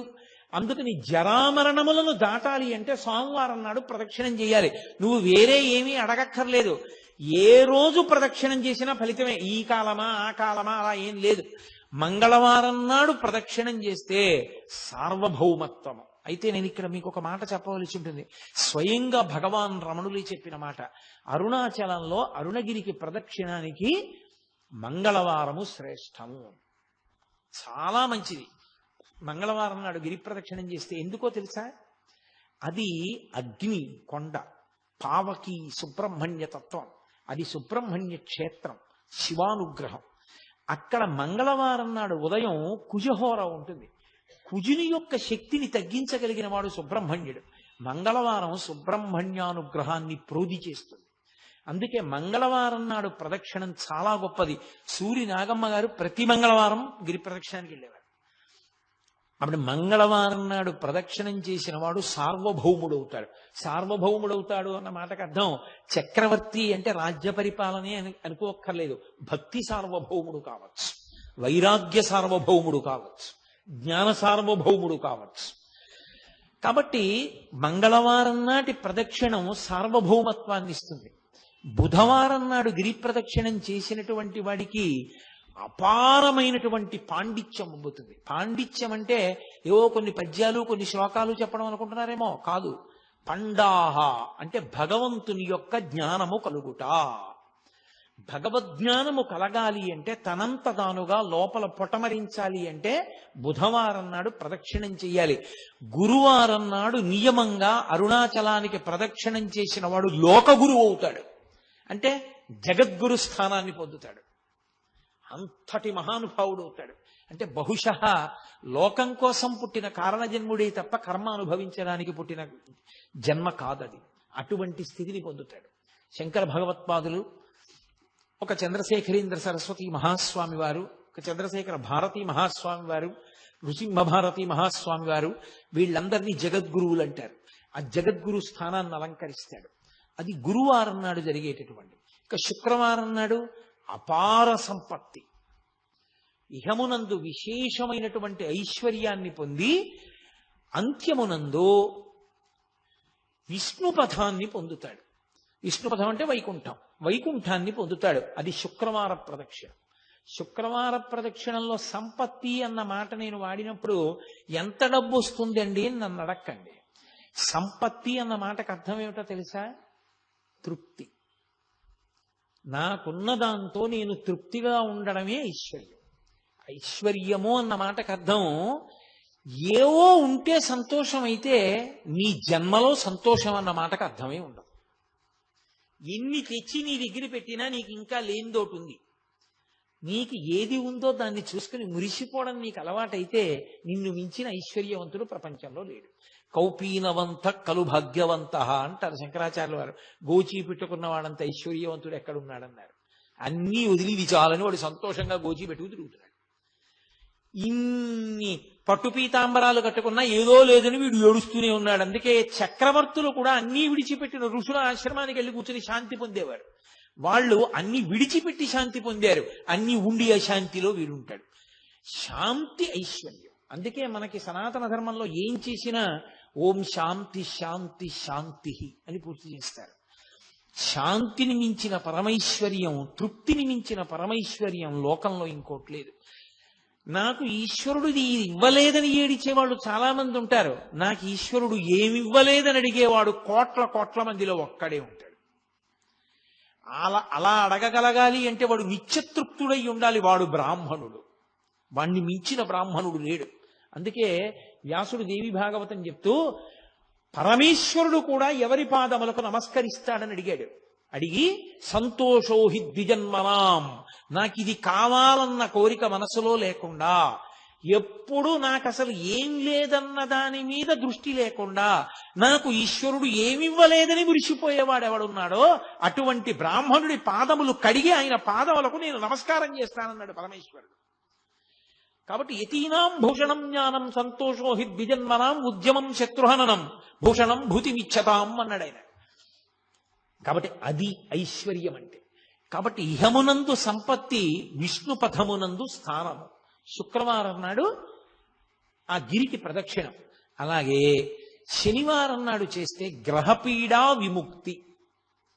మీరు ఒక్క మాట చాలా జాగ్రత్తగా జ్ఞాపకం పెట్టుకోవాలి. గ్రహపీడా విముక్తి అన్న మాటకు అర్థం ఏమిటో తెలుసా అండి? ఆ గ్రహం మిమ్మల్ని బాధించడం మానేస్తుంది అని కాదు. మరి ఇంకెందుకండి గ్రహపీడా విముక్తి అని మీరు నన్ను అడగచ్చు. గ్రహములకు ఈశ్వరత్వము లేదు. గ్రహములకు ఈశ్వరత్వం లేదు. అందుకే నేను మీతో ఒక మాట చెప్తాను. ఒక దేవాలయంలో అనేకమైన దేవతామూర్తులు, నవగ్రహ మంటపం, గోపూజ జరుగుతున్నాయి అనుకోండి. మీరు ఏదైనా మరిచిపోవచ్చేమో కానీ గోవుకి ప్రదక్షిణం చేయకుండా మీరు వెళ్ళకూడదు. ఒక దేవాలయానికి ఎదురుగుండా ఒక ఆవు మేస్తోంది అనుకోండి, మీరు గుళ్ళోకి వెళ్ళడం ముఖ్యమా, ఆ గోవుకి ప్రదక్షిణం చేయడం ముఖ్యమా అంటే గుళ్ళోకి వెళ్ళడం కన్నా గో ప్రదక్షిణం ముఖ్యం. మీరు గుళ్ళోకి వెళ్ళి గోవును వదిలేసి వెళ్ళారనుకోండి, ఈశ్వరుడు కూడా అనుగ్రహించాడు. గో ప్రదక్షిణమే గొప్పది. దిలీప చక్రవర్తి వృత్తాంతం లేదు? గోవును దాటిడితే ఏమయ్యాడు? గోవుకి ప్రదక్షిణం చెయ్యాలి. నవగ్రహ మంటపానికి ప్రదక్షిణం వదిలేశారనుకోండి, ఉపద్రవం రాదు. ఎందుకో తెలుసా? గ్రహములకు ఈశ్వరత్వము లేదు. కొంతమంది పొరపాటున శనీశ్వరుడు అంటుంటారు. శనీశ్వరుడు అన్న మాట లేదు. శనైశ్చరుడు. శనైహి చరహ. మెల్లగా మెల్లగా నడుస్తాడు ఆయన. అందుకని ఆయనకి శనైశ్చరుడు తప్ప శనీశ్వరుడు లేదు. అసలు గ్రహములకు ఈశ్వరత్వము లేదు. ఈశ్వరత్వము లేదు అన్న మాటకు అర్థం ఏంటో తెలుసా? ఆయన గుమాస్తాయే కానీ అధికారి కాడు.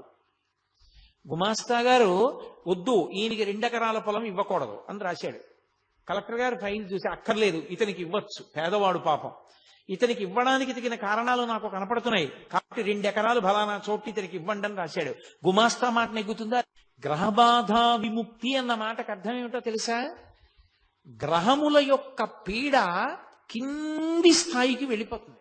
ఈశ్వరుడు పిలిచి అంటాడు, వాడిని నువ్వు బాధ పెట్టడానికి వీలు లేదు. ఇప్పుడు పాము కరవాలి వాణ్ణి చీమ కరుస్తుంది. అంటే గ్రహం ఈశ్వరుడి మాటని బట్టి బాధించడంలో కింది స్థాయికి వెళ్ళిపోతుంది. అప్పుడు అసలు మిమ్మల్ని బాధించినట్టు ఉండదు. పాము కరిస్తే పడినటువంటి బాధ వలన పోవలసిన పాపం చీమ కరిచిన బాధని పాము కరిచిన బాధతో సరిపెట్టి పోగొడతారు. కొంతమందిని చూడండి, కారాగారంలోంచి సత్ప్రవర్తన వలన విడుదల చేసేసామంటారు. మనం ఎన్నుకున్న ప్రభుత్వానికే అంత అధికారం ఉంటే పరమేశ్వరుడికి గ్రహములను ఆదేశించడానికి అధికారం ఉండదని మీరు ఎలా అనుకుంటున్నారు? అది గ్రహపీడా విముక్తి అంటారు దాన్ని. అది శనివార ప్రదక్షిణం చేత కలుగుతుంది. కాబట్టి అసలు అరుణాచలానికి వెళ్ళి గిరి ప్రదక్షిణం చేసినటువంటి వాడికి పరమశివుడు గౌతమ మహర్షితో చెప్పిన మాట ఏమిటో తెలుసా? వాడికి ఆయనము, రోజు, ఋతువు, తిథి, నక్షత్రము, వారముతో సంబంధము లేదు ఎప్పుడైనా సరే. అయితే ఈశ్వరుని యొక్క అనుగ్రహము కాలమునందు విశేషమైతే ఉత్తరాయణ పుణ్యకాల ప్రవేశము, అలాగే ఒక గ్రహణ సమయమునందు, అలాగే ఒక పౌర్ణమి తిథి ఎందు, అటువంటప్పుడు ప్రదక్షిణం చేస్తే విశేష ఫలితము సంక్రమిస్తుంది. అది ఒక్కసారి చేసిన అనేక పర్యాయములు చేసిన దానితో సమానమవుతుంది. అది కాలమునందు వచ్చేటటువంటి ఫలితం. ఒక్కొక్క దేశము ఒక్కొక్క కాలము విశేష ఫలితాన్ని ఇస్తాయి. ఎందుకని? మీరు కాశీలో చేసినటువంటి అన్నదానానికి కాకినాడలో చేసిన అన్నదానానికి ఖచ్చితంగా తేడా ఉంటుంది. కాశీయే. కాశీ పట్టణంలో అన్నదానంది ఒకడికి మీరు పెట్టిన అన్నం 1,000,000 మందికి పెట్టినట్టు, కాకినాడలో ఒకరికి పెట్టింది ఒకరికి పెట్టినట్టు. స్థలమునందు గౌరవమే. మీ ఇల్లే ఉందండి, అన్ని మీరు కట్టుకున్న గదులే. కానీ మీరు కట్టుకున్న గదులే అని మరుగుదొడ్లో అన్నం తింటారా? పూజ గదిలో నిద్రపోతారా? పడుకునే గదిలో పడుకుంటారు, పూజ గదిలో పూజ చేస్తారు, మరుగుదొడ్లో కాలకృత్యాలు తీర్చుకుంటారు. మీరు కట్టుకున్న ఇంట్లోనే మీరన్ని పనులు చేయకుండా ఒక పని ఒక చోటే చేస్తున్నప్పుడు పరమేశ్వరుడి చేత నిర్మింపబడిన భూమి యందు ఒక చోట ప్రత్యేకత ఉంటుందంటే ఆశ్చర్యం ఎందుకు? దాని తేజస్సు దాంది. అందుకే దేశము కాలము. కాబట్టి ఆయా కాలముల యందు గిరి ప్రదక్షిణం విశేష ఫలితాన్ని ఇస్తుంది. నేను మీతో ఒక మాట మనవి చేస్తాను నా వ్యక్తిగత అనుభవంతో.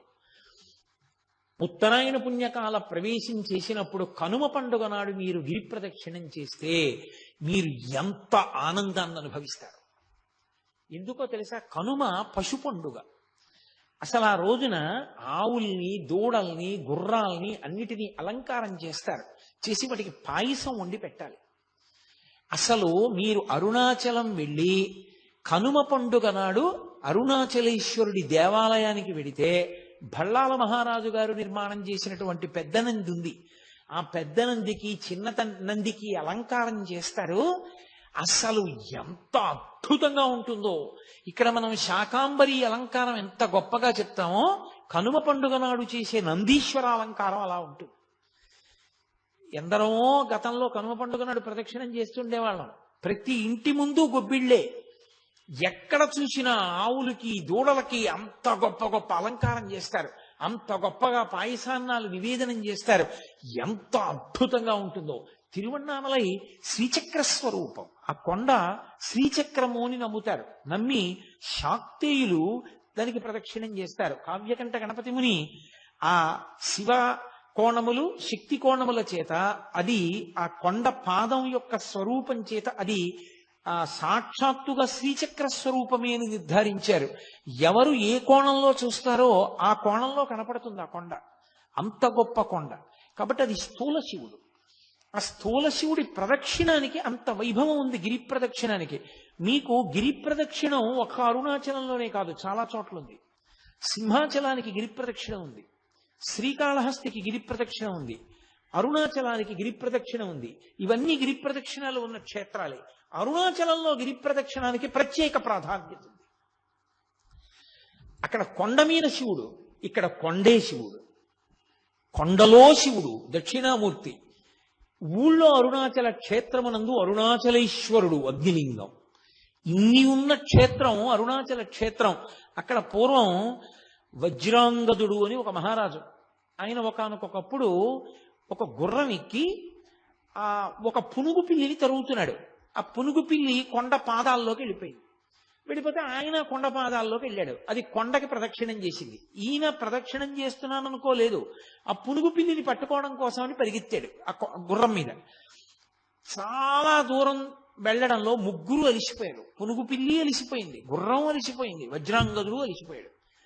అకస్మాత్తుగా ఆ గుర్రము, పునుగు పిల్లి రెండూ పడిపోయి అంతర్ధానం అయిపోయి. వజ్రాంగదుడు కింద పడిపోయి చూస్తున్నాడు ఆ పొదల్లో. ఇదేమిరా, నేను ఎక్కిన గుర్రం అంతర్ధానం అయిపోయింది, పునుగు పిల్లి అంతర్ధానం అయింది. ఇద్దరు విద్యాధరులు ఆకాశంలో కనబడ్డారు.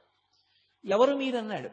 ఇప్పటి వరకు నువ్వు ఎక్కిన గుర్రాన్ని నేను, ఇప్పటి వరకు నువ్వు తరివిన పునుగు పిల్లిని నేను అంది. మీరిద్దరూ మరి ఎందుకు అలా అయ్యారు, ఇప్పుడు ఎందుకు విద్యాధరులు అయ్యారని అడిగాడు. గత జన్మలో మేమిద్దరము కూడా విద్యాధరులమై హిమాలయ పర్వత ప్రాంతంలో దుర్వాసో మహర్షి ఒక పెద్ద పుష్పవాటిని పెంచి ఆయన అక్కడ తపస్సు చేసుకుంటున్నాడు శాండిల్య వృక్షం కింద కూర్చొని. ఆ శాండిల్య వృక్షం కింద తపస్సు చేసుకుంటూ ఉండగా మేమిద్దరం లోపలికి వెళ్ళాం అని తన పక్కన ఉన్నటువంటి విద్యాధరుణ్ణి పరిచయం చేశాడు. ఈయన పేరు కాంతిశాలి, నా పేరు కళాధరుడు. మేమిద్దరం విద్యాధరులం. ఆ పుష్పవనంలోకి వెళ్ళాం. మంచి సువాసన వస్తోంది. ఒక ఆయన పూల మొక్కల్ని చూసి సంతోషపడిపోయి ఒక్కొక్కడికి ఒక్కొక్క అలవాటు. కొంతమంది చూడండి నడుస్తూ రాళ్లన్నీ తంతూ ఉంటారు, కొంతమంది నిలబడి కనబడ్డ చెట్ల ఆకులన్నీ తుంపుతూ ఉంటారు. అలా ఆయన పూదోట దగ్గర నించుని భూమి ఆ మట్టినంతటినీ కూడా కాలుతో తంతున్నాడు. ఇంకొక ఆయన గబగబా లోపలికి వెళ్ళి ఆ పువ్వులన్నీ కూడా పువ్వుల్ని పువ్వులా కొయ్యాలి. పువ్వుని పువ్వులా కొయ్యడం చేతకాని వాడిని చూస్తే చాలా అసహ్యం వేస్తుంది. ప్రపంచంలో అత్యంత అసహ్యకరమైన పూజ ఏదో తెలుసా? పువ్వుని పట్టుకుని రేకులు విప్పేసి పూజ చేయడం. అంతకన్నా దారుణమైన పూజ లోకంలో ఇంకోటి లేదు. అసలు వాడు వెంటనే పూజలోంచి తీసేయాలి. వాడు పనికిరాడు పూజకి. హృదయ సౌకుమార్యం లేనివాడు, సత్వగుణం లేనివాడు పూజకి ఎలా పనికొస్తాడు? ఒక గులాబీ పువ్వుని పరమేశ్వరుడు ఎంత అందంగా నిర్మాణం చేశాడు. అంత అందంగా ఈశ్వరుడు నిర్మిస్తే దాన్ని పట్టుకుని ఇలా చిదిమేసి ఆ రేకులు తీసి పడేసేటటువంటి వాడు పూజ వాడు చేసేది. వాడు పూజా భంగం చేస్తున్నాడు వాడు. అందుకే పూజ యందు పువ్వు రేకులు విప్పి పూజ చేయడం నిషిద్ధ కర్మ. ఎవ్వరి మీదన్నా పువ్వుల రేకులు చల్లడం, పువ్వుల రేకులు వెయ్యడం, పువ్వుల రేకులు కింద పడడం, పువ్వుల్ని తొక్కడం, పూలు రేకులు విప్పి పూజ చేయడం, ఇవన్నీ దుష్కర్మాలు. ఎప్పుడూ చేయకూడదు అలాంటి తప్పు పనులు. ఎవడడిగాడు నీ దగ్గర ఎక్కువ పువ్వు లేకపోతే ఒక్క పువ్వు వేయి ఈశ్వరుడి మీద చాలు. ఎవడు నిన్ను రెక్కలు విప్పి ఆ రేకులన్నీ తీసుకొచ్చి పూజ చేయడం ఏంటి? అసహ్యకరమైన విషయం తప్పది. ఎప్పుడూ చేయకూడదు అలాంటి తప్పుడు పనులు. కాబట్టి ఆయన పువ్వుని పువ్వులా కొయ్యకుండా ఆ పువ్వులన్నింటినీ కూడా ఏదో పట్టుకుని ఒక్కసారి ఇలా లాగేసి కోసేస్తున్నాడు. ఆ చెట్లు ఆ పువ్వులు లాగేస్తే జడపట్టుకు లాగితే ఆడపిల్ల నెప్పితో తప్పించుకుని వెనక్కి లాక్కున్నట్టు ఆ కొమ్మలు వెనక్కి ఎడుతున్నాయి. ఈ చప్పుడికి దుర్వాసో మహర్షి కళ్ళు తెరిచాడు. భూమిని తన్నకూడదు నిష్కారణంగా. ఒకడు పదఘట్టన చేస్తున్నాడు, ఒకడు పువ్వులు కోస్తున్నాడు. ఆయన వెంటనే ఆగ్రహోదగ్రుడయ్యాడు. మహాత్ములకు అసహ్యం వేసింది అంటే వాళ్ళ భావన సౌకుమార్యం, వాళ్ళ భావన సంపత్తి చేత అసహ్యం వేస్తుంది అవతల వాళ్ళని చూస్తే. అందుకని చిన్న కారణానికి కోపగించుకున్నారని అనకూడదు. నీకు చిన్న కారణం, ఆయనకి అది ఎంత చికాగ్గా అనిపిస్తుందో ఆ పనులు చూస్తే. కాబట్టి ఆయన అన్నాడు, ఒకడు భూమిని తంతున్నాడు, ఒకడు పువ్వులు కోసేస్తున్నాడు సువాసనగా ఉన్నాయి కదా అని. కాబట్టి కాంతిశాలికి కళాధరునికి శాపవాక్కిస్తున్నాను. ఎవడు భూమిని తన్నాడో వాడు గుర్రం అవుతాడు. అదే పనిగా చప్పుడు చేస్తూ మనుష్యుల్ని కిచ్చుకు తిరుగుతూ ఉంటాడు. కాబట్టి భూమండలానికి వెళ్ళి గుర్రం అయిపడు ఉండన్నాడు. ఎవడు పువ్వుల్ని దుడుకుగా కోశాడో ఆ పుష్పముల యొక్క సౌరభమునందలి వ్యామోహంతో వాడు కస్తూరి మృగం అవుతాడు. కస్తూరి మృగమై కస్తూరి మృగం కస్తూరి దాని శరీరంలోంచి వస్తుంటుంది. కానీ అది వాసన చూసి ఎక్కడి నుంచో మంచి వాసన వస్తోంది అనుకుని పరిగెడుతూ ఉంటుంది. ఎక్కడికి వెళ్ళినా వాసన వస్తూ ఉంటుంది, దాని ఒంట్లోదే ఆ కస్తూరి. కానీ అది దాని ఒంట్లోదే ఆ కస్తూరి అని తెలుసుకోలేక పరిగెడుతుంటుంది. అలా పరిగెత్తే కస్తూరి మృగాన్ని అవుతావు. ఆ కస్తూరి మృగాన్ని తరిమేడు వజ్రాంగదుడు. ఈ కస్తూరి మృగం ఈ గుర్రం రూపంలో ఉన్నటువంటి కళాధరుడు ఇద్దరూ పరిగెడుతున్నారు. వాళ్ళు అడిగారు దుర్వాసో మహర్షిని, మేము అపరాధం చేశాం, మాకు ఎలా శాపావకాశం, ఎలా శాప విమోచనం? ఇప్పుడు బుద్ధి వచ్చింది. ఆయన అన్నాడు, తెలిసో తెలియకో జంతు రూపంలో మృగ రూపంలో ఉంటారు కాబట్టి ప్రదక్షిణం యొక్క గౌరవం మీకు తెలియకపోయినా తెలియక ముట్టుకున్న అగ్ని కాల్చినట్టు, తాగిన పాలు కడుపు నింపినట్టు, నీరు తాగితే దాహం తీరినట్టు, గాలి తగిలితే సుఖంగా ఉన్నట్టు అరుణాచలానికి మీరు ఎప్పుడు ప్రదక్షిణం చేస్తారో అప్పుడు మీ పాపములన్నీ నశించిపోతాయి. నశించిపోయి మీరు మళ్ళీ విద్యాధరులు అవుతారన్నారు. అదిగో ఆ వజ్రాంగదుడెక్కినటువంటి గుర్రం ఆ కస్తూరి మృగాన్ని తరుముతూ రావడంలో ఆ రెండు అలా వెళ్ళినటువంటి కారణం చేత అలిసిపోయి ప్రాణములు విడిచిపెడితే అవి ఆ ప్రదక్షిణ పుణ్యం చేత మళ్ళీ అలా అయ్యాయి, ఈ విద్యాధర స్వరూపాన్ని పొందాయి. ఇది విన్న వజ్రాంగదుడు తెలుసుకున్నాడు, అబ్బాయి ఇంత గొప్పదా ఈ గిరి అని. వ్యామోహం కలగాలి కానీ మనిషిలో మార్పు రావడం ఎంతసేపు అండి?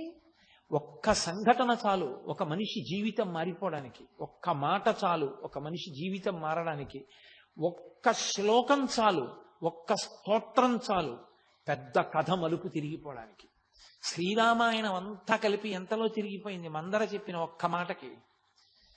ఆదిత్య హృదయం చెప్పిన అగస్త్యుడి వల్ల ఎంత రావణ బ్రహ్మ కింద పడిపోయాడు. కాబట్టి ఎంతసేపు పట్టాలి? చూశాడు వజ్రాంగదుడు, ఎందుకు దిక్కుమాలిన ఈ రాజ్యం, ఎందుకు వచ్చిన వైభోగం, ఇంత గొప్ప గిరి, నేను ఇక్కడే ఉండిపోతానని తన రాజ్యానికి వెళ్లి తన కుమారుడైన రత్నాంగదుడికి అవ్వరాజ్య పట్టాభిషేకం చేశాడు. పట్టాభిషేకం చేసి తిరిగి వచ్చేసి తాను ఆ అరుణాచల పర్వతంలోనే ఉండిపోయి అక్కడ తన రాజ్యం నుండి సమస్త సంభారములు తెప్పించి ప్రతి పౌర్ణమి నాడు జ్యోతిని వెలిగించి చక్కగా ఆ కర్పూరంతో కలిసినటువంటి జలముల చేత సుగంధభరితమైనటువంటి పదార్థముల చేత శివలింగానికి అభిషేకం చేస్తూ చందన చిర్చితుణ్ణి చేస్తూ పరమశివుణ్ణి ఆనందంగా జీవితం గడుపుతుంటే అగస్త్య మహర్షి వచ్చి వజ్రాంగదుని యొక్క స్థితిని చూసి మురిసిపోయారు. అబ్బా నీకు ఎంత భక్తి వచ్చిందిరా, ఎంత మారిపోయావురా నువ్వని. పరమశివుడు ప్రత్యక్షమయ్యాడు. నువ్వు ఒకానొకప్పుడు ఇంద్రుడవు, కైలాసంలో ఉన్న నా దగ్గరికి వచ్చి అధిక్షేపించావు, ఆ కారణం చేత నువ్వు భూలోకంలోకి వచ్చి మనుష్యునిగా పుట్టావు.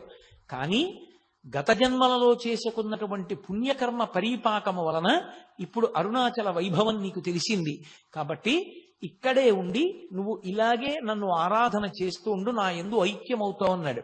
వజ్రాంగదుడు అరుణాచలంలోనే నివాసం ఉండి అరుణాచలంలో ఉన్నటువంటి శివుణ్ణి, అరుణాచలాన్ని, అరుణాచల పర్వతం అనక్కర్లేదు, అరుణాచలం అంటే చాలు, అచలం అంటే పర్వతము. కొంచెం తేలికగా దృష్టిలోకి వెళ్ళడానికి 2 పర్యాయాలు వాడడం, నిజానికి అలా వాడక్కర్లేదు. కాబట్టి అరుణాచలం యొక్క వైభవాన్ని తెలుసుకున్నవాడై ఆయన ఆ అరుణాచల క్షేత్రమనందు ఈశ్వరారాధన చేసి తుట్టతుదకు పరమేశ్వరుని యందు ఐక్యమైపోయాడు. ఏం చాడ్విక్ అని రమణ మహర్షి దగ్గర శిష్యుడు ఒక ఆయన ఉండేవారు. రమణ మహర్షి ఎవరిని నా శిష్యులని చెప్పలేదు. ఆయన అంతేవాసి, విదేశాల నుంచి వచ్చాడు. ఆ కారణం చేత ఆయన బూట్లు లేకుండా నడవలేడు. ఆయన గిరి ప్రదక్షిణానికి బయలుదేరాడు. ఏమో భగవానులు ప్రదక్షిణం చేయమంటారు, ప్రదక్షిణం చేస్తానని బూట్లతో ప్రదక్షిణం చేస్తున్నాడు. బాగా చీకటి పడిపోయింది, కటిక చీకటి. ఆ చీకట్లో ఆయన బూటు తెగిపోయింది. ఆ తెగిపోయిన కారణం చేత ఆయన బూట్ లేకపోతే నడవలేడు. ఆయన చతికిలు పడిపోయి కూర్చుని ఆ పర్వతం వంక చూసి, భగవన్నేమో ఇది పరమశివుడు అంటారు, నాకేమో బూటు తెగిపోయింది, బూటు లేకుండా నడవలేను, కటిక చీకటి, ఏ ఉపద్రవం వస్తుందోనని ఆ పర్వతం వంక చూసి అరుణాచల శివ, అరుణాచల శివ, అరుణాచల శివ అని అరిచాడు. అంతే. ఆ చెట్లలోంచి ఒక చెప్పులు కుట్టే వ్యక్తి కిందకి దిగొచ్చి, అయ్యా మీ బూటు తెగిపోయిందా, కుట్టేస్తానని బూట్లు కుట్టేశా కొండలోకి వెళ్ళిపోయాడు. అతను కుడుతున్నంతసేపు, కొండలోకి మళ్ళీ వెళ్ళిపోతున్నంతసేపు చాడ్వికి ఆలోచన రాలా, ఇంత చీకట్లో కొండ మించి ఎవరు దిగుతారు పొదల్లోంచి, చెప్పులు కుట్టేవాడు ఎందుకు వస్తాడు, ఎందుకు చెప్పులు కుడతాడు, ఎందుకు మళ్ళీ పొదల్లోకి ఎడతాడని. అతను వెళ్ళిపోయి కనపడ్డం మానేశాక ఆలోచన వచ్చింది, బూట్లు లేకపోతే నడవలేక నేను నమ్మి పిలిచినందుకు పరమశివుడే వచ్చి నా బూట్లు కుట్టాడు. వెంటనే ఆయన కొండవంక తిరిగి కన్నీళ్లతో నమస్కారం చేశాడు. అలాగే ఒక మహానుభావుడు పంగు యోగి అని, ఆయనకి కాళ్ళు లేవు. కాళ్ళు లేకపోతే ఆయన పిరుదుల మీద డేకుతూ గిరి ప్రదక్షిణం చేస్తున్నాడు. ఆ పంచశిఖర దర్శనము అని ఆ పరమేశ్వరుని యొక్క 5 మూర్తులు, పార్వతీదేవి, పరమశివుడు, సుబ్రహ్మణ్యుడు, విఘ్నేశ్వరుడు, నందీశ్వరుడు, పంచశిఖర దర్శనము అని చేస్తారు. ఆ పంచశిఖర దర్శనం దగ్గరికి వెళ్ళేటప్పటికీ ఆయన అక్కడికి వెళ్ళి నమస్కారం చేద్దామని డేకుతున్నాడు. ఎక్కడి నుంచో ముసలాయన వచ్చి ఒక్క తోపు తోశాడు. ఏ అరుణాచలానికి ప్రదక్షిణం చేయడానికి అలా డేకుతూ పిరుదుల మీద వెళ్ళాలా, ఏం నడవలేవా, లేచి నడు అన్నాడు. అని వెళ్ళిపోయాడు అంతే వేగంగా. ఆయన తెల్లబోయి చూసి నేను నడవడమా అనుకుని పైకి లేచాడు. ఆయన కాళ్ళు వచ్చేసి ఆయన గిరి ప్రదక్షిణం చేశాడు. అలాగే మహానుభావుడు ఒక దొరగారు ఒక ఆయనకి గిరి ప్రదక్షిణం చేస్తున్నప్పుడు కాళ్ళు లేని వాడికి కాళ్ళు వచ్చాయి ఒకప్పుడు. ఆ భక్తి చేత పరమేశ్వరానుగ్రహంగా పొందారు. గిరి ప్రదక్షిణం చేసిన అందరికీ వస్తాయా అంటే, ఆ శక్తి, ఆ భక్తి నీకు ఆ ధృతి ఉన్ననాడు ఫలిస్తుంది. కాబట్టి ఆ గిరి ప్రదక్షిణం ఎన్ని విశేషాలను నిరూపణం చేసి చూపించింది. అంత గొప్ప ప్రదక్షిణం ఆ గిరి ప్రదక్షిణం. అసలు అరుణాచలం ప్రవేశించడం ఒకెత్తైతే, ఆ అరుణాచలానికి ప్రదక్షిణం చెయ్యడం జీవితంలో మహత్భాగ్యం. అందున పరమశివనామం చెప్పుకుంటూ ఆ గిరి ప్రదక్షిణం చెయ్యడం అంటే అదొక గొప్ప అదృష్టం. నాకు ఒక్కటి జ్ఞాపకం వస్తుంది, ఈశ్వరానుగ్రహము తప్ప అది నా వలన సాధ్యమయ్యే విషయమా? ఎప్పుడు అరుణాచలం వెళ్ళినా నిజంగా అన్ని వందల మందితో ఆ డప్పులు డోళ్ళు వాయించుకుంటూ ఆ శివనామం చెప్పుకుంటూ బృందాలు బృందాలుగా అంత సంతోషంగా రాత్రివేళ గిరి ప్రదక్షిణం చేసి తెల్లవారుజాము వేళటికి మేము ఉన్నటువంటి విడిదికి వచ్చి పడుకుని తెల్లవారేటప్పటికి అబ్బే మాకేమీ అలసట్లేదు గురువుగారు అని అందరూ లేచిపోతే మళ్ళీ సంతోషంగా తిరుగుతుంటే ఎంత ఆనందంగా గడిపేవాళ్ళము. గిరి ప్రదక్షిణానికి ఒక లక్షణం ఉంది. మీరు ఎప్పుడైనా గిరి ప్రదక్షిణానికి బయలుదేరే ముందు ఎవరితోనైనా 14 మైళ్ళు నడవాలి అని చెప్పారనుకోండి, అమ్మో నడవగలనంటారా, చెప్పులు వేసుకోవచ్చా అండి అని అడుగుతారు. చెప్పులు వేసుకోకుండా ఉండడం మంచిది. గుళ్ళో ప్రదక్షిణానికి చెప్పులు వేసుకుంటావా అన్నారనుకోండి, అమ్మో చెప్పులు వేసుకోకుండా నడవడమే ఎందుకైనా మంచిది, వెనక నుంచి ఓ కారో ఏదో నడిపించుకుంటూ వస్తాం అంటారు. నిజంగా గిరి ప్రదక్షిణానికి బయలుదేరిన వాడు ఏ అలసట లేకుండా గిరి ప్రదక్షిణం పూర్తి చేసేస్తాడు. పరమ సంతోషంగా పూర్తి చేస్తాడు. ఒక్క కాలే సరిగా ఉండి రెండవ కాలు తోటకూర కాడలా వేలాడిపోయినటువంటి వ్యక్తులు, గట్టిగా 1 మైలు దూరం నడవలేనటువంటి వాళ్ళు కాలు కింద పెట్టి 1 కిలోమీటర్ దూరం లేనటువంటి ఆఫీస్కి ఏదో ఒక వాహనం లేకుండా వెళ్ళలేని వాళ్ళు, నా జీవితంలో నేను 3-4 పర్యాయాలు చూసా వాహనం ఎక్కకుండా 14 మైళ్ళు అటువంటి వాళ్ళు ప్రదక్షిణం చేయడం. అందరికన్నా ముందు నడుస్తూ చేశారు కూడా వాళ్ళు. అది ఆ అరుణాచలేశ్వరుడి అనుగ్రహం, వాళ్ళ యొక్క భక్తి తీవ్రత. ఆ భక్తి వాళ్ళని నడిపిస్తుంది. ఆ చంద్రశేఖరేంద్ర సరస్వతి మహాస్వామి తరచుగా చెప్తూ ఉండేవారు, అరుణాచలానికి ప్రదక్షిణం చేయి నీకు ఆరోగ్యం చేకూరుతుంది అనేవారు. అవన్నీ ఓషధులు. ఆ ఓషధుల మించి వచ్చేటటువంటి గాలి చేత ఎంత గొప్ప సువాసనం. ఇంకా ఇప్పుడు ఆ గిరి ప్రదక్షిణం చేసేటప్పుడు చాలా వాహనాలు పెరిగిపోయాయి. ఇన్ని వాహనాలు ఇప్పుడు ఎక్కువైపోయాయి. ఎంతో ఉబ్బిడిగా నడవలసి వస్తోంది. కానీ ఆ ఉత్తరలింగాన్ని దాటిపోయిన తర్వాత మళ్ళీ ఆ పెద్ద రోడ్డు వచ్చేసిందో, ఈశాన్యలింగం వైపుకి వెళ్ళే రోడ్డు, అక్కడి నుంచి ఇంకా మళ్ళీ చాలా ఒళ్ళు దగ్గర పెట్టుకుని నడవాలి. పూర్వం అలా కాదు. నేను ప్రారంభంలో అరుణాచలానికి వెళ్ళిన రోజుల్లో అసలు ఎక్కడా ఒక్కటి కనపడేది కాదు. కటిక చీకట్లో నడిచి వెడుతూ ఉంటే ఒక దేవాలయం దగ్గర బయలుదేరినప్పుడు ఆ దేవాలయం నుంచి ఇంకో దేవాలయం వరకు కుక్క వచ్చేది సాయం. అది ఏమి విచిత్రమో తెలియదు. నేను మొన్న ప్రదక్షిణం చేసినప్పుడు కూడా అలాగే వచ్చాయి. ఆ కుక్క వచ్చి ఈ దేవాలయం దగ్గర బయలుదేరితే ఇక్కడి నుంచి బయలుదేరి వెంట వచ్చేది, పక్కన నడుస్తూ వచ్చేది. ఆ గుడి దగ్గరికి వెళ్ళిన తర్వాత ఈ కుక్క ఆగిపోయేది, అక్కడ ఇంకో కుక్క బయలుదేరేది. అది ఏమి చేసేవి కావు, అదేమి చెనకేవి కావు, అరిచేవి కావు, దెబ్బలాడుకునేవి కావు. అంత కటిక చీకట్లో కూడా దేవాలయాలన్నీ తెరిచి ఉంటాయి. అన్ని దేవాలయాలు దర్శనానికి యోగ్యంగా తలుపులు తెరిచి ఉంటాయి. తలుపులు తెరిచి ఉంటాయంటే తాళం వేసి ఉన్నప్పటికీ ఊచల్లోంచి మీరు దర్శనం చేసుకోవడానికి వీలుగా ఉంచుతారు తప్ప మీకు దేవాలయ దర్శనం ఆగిపోయే రీతిలో ఉండదు. అసలు ఆ గిరి ప్రదక్షిణం చేస్తుంటే అదొక మహాద్భుతమైన అనుభూతి. నాకు నిజంగా మీతో యథార్థం చెప్పాలి అంటే నేను ఒక్క మాట చెప్పేస్తే సరిపోతుంది, అబద్ధం ఎందుకు. నాకు ఉత్తర క్షణం ఈ 2 మైకులు ఇలా తోసేసి కిందకి దిగి సావర్లకోట వెళ్ళి ఏ రైలు ఉంటే ఆ రైలు ఎక్కి వెళ్ళిపోవాలనుంది తిరువണ്ണామలై. ఇది చెప్తున్నప్పుడు ఆ గిరి ప్రదక్షిణం అంటే నాకు అంత వ్యామోహం, అంత అద్భుతమైనది ఆ గిరి ప్రదక్షిణం, అంత గొప్పగా ఉంటుంది నిజంగా. అది అందున తెల్లవారుజాము సమయంలో ప్రదక్షిణం చేస్తే ఆ లేత సూర్యకిరణాలు పడుతున్నప్పుడు చూడాలి. ఆ కొండ ఒక్కొక్క చోట ఒక్కొక్కలా ప్రకాశిస్తూ ఉంటుంది. ఆ లేలేత సూర్యకిరణాల్లో ప్రదక్షిణం చేస్తూ వెడుతుంటే మనం చెయ్యగలిగిన ధర్మకార్యం చేస్తూ భగవన్నామం చెప్తూ కూర్చుంటూ లేస్తూ తిరుగుతుంటే ఎంత ఆనందంగా ఉంటుందో నిజంగా గిరి ప్రదక్షిణం. పిల్లలతో పెద్దవాళ్లతో అందరం కలిసి నిజంగా యాత్ర అంటే కొన్ని వందల మంది బయలుదేరి ఆ డప్పులు కొట్టుకుంటూ భజనలు చేసుకుంటూ నాట్యం చేసుకుంటూ పాటలు పాడుకుంటూ ఎక్కడెక్కడ దేవాలయంలో కూర్చుని ఆ దేవాలయ వైభవం చెప్పుకుంటూ స్తోత్రాలు చేసుకుంటూ గిరి ప్రదక్షిణం చేస్తూ ఆ గిరి వైభవం చెప్పుకుంటూ నడుస్తుంటే అబ్బా ఎంత సంతోషంగా ఉంటుందో. అదేం కష్టం అనిపించదు. అయిపోయిందా అప్పుడే, మళ్ళీ అప్పటికో నా జన్మలో ఈ గిరి ప్రదక్షిణం అనిపిస్తుంది. అంత సంతోషదాయకమైన విషయం. ఆ గిరి ప్రదక్షిణం చేసేటప్పుడు మనం సాధారణంగా అరుణాచలంలో గిరి ప్రదక్షిణం చేసేటటువంటి వారు ఆగ్నేయలింగం ఉన్నటువంటి స్థానం, అంటే ఆగ్నేయలింగమే అరుణలింగం కదా, అదే అగ్నిస్థానం, అగ్నిలింగం. కాబట్టి ఆ అగ్నిలింగం ఉన్నటువంటి ప్రదేశం దగ్గరే ఆ పక్కనే రమణ మహర్షి యొక్క ఆశ్రమం. సాధారణంగా అరుణాచలంలో గిరి ప్రదక్షిణం చేసేవారు రమణ మహర్షి ఆశ్రమం దగ్గర నిలబడి ఆశ్రమం వంక తిరిగి నమస్కారం చేసి, ఎదురుగుండా కొండ కనపడుతూ ఉంటుంది కాబట్టి శివుడికి నమస్కారం చేసి ఎడం పక్కకి బయలుదేరుతారు ఇక ప్రదక్షిణానికి. మొట్టమొదట రమణాశ్రమం కనపడుతుంది. భగవాన్ రమణులు ఆయన వైభవం గురించి నేను నా ఉపన్యాసాలు పూర్తి చేసే లోపల ఎలాగో తప్పకుండా స్పృశిస్తాను. అది 2-3 రోజులు తప్పకుండా నేను స్పృశిస్తాను, అప్పుడు మీరు విందురు గాని.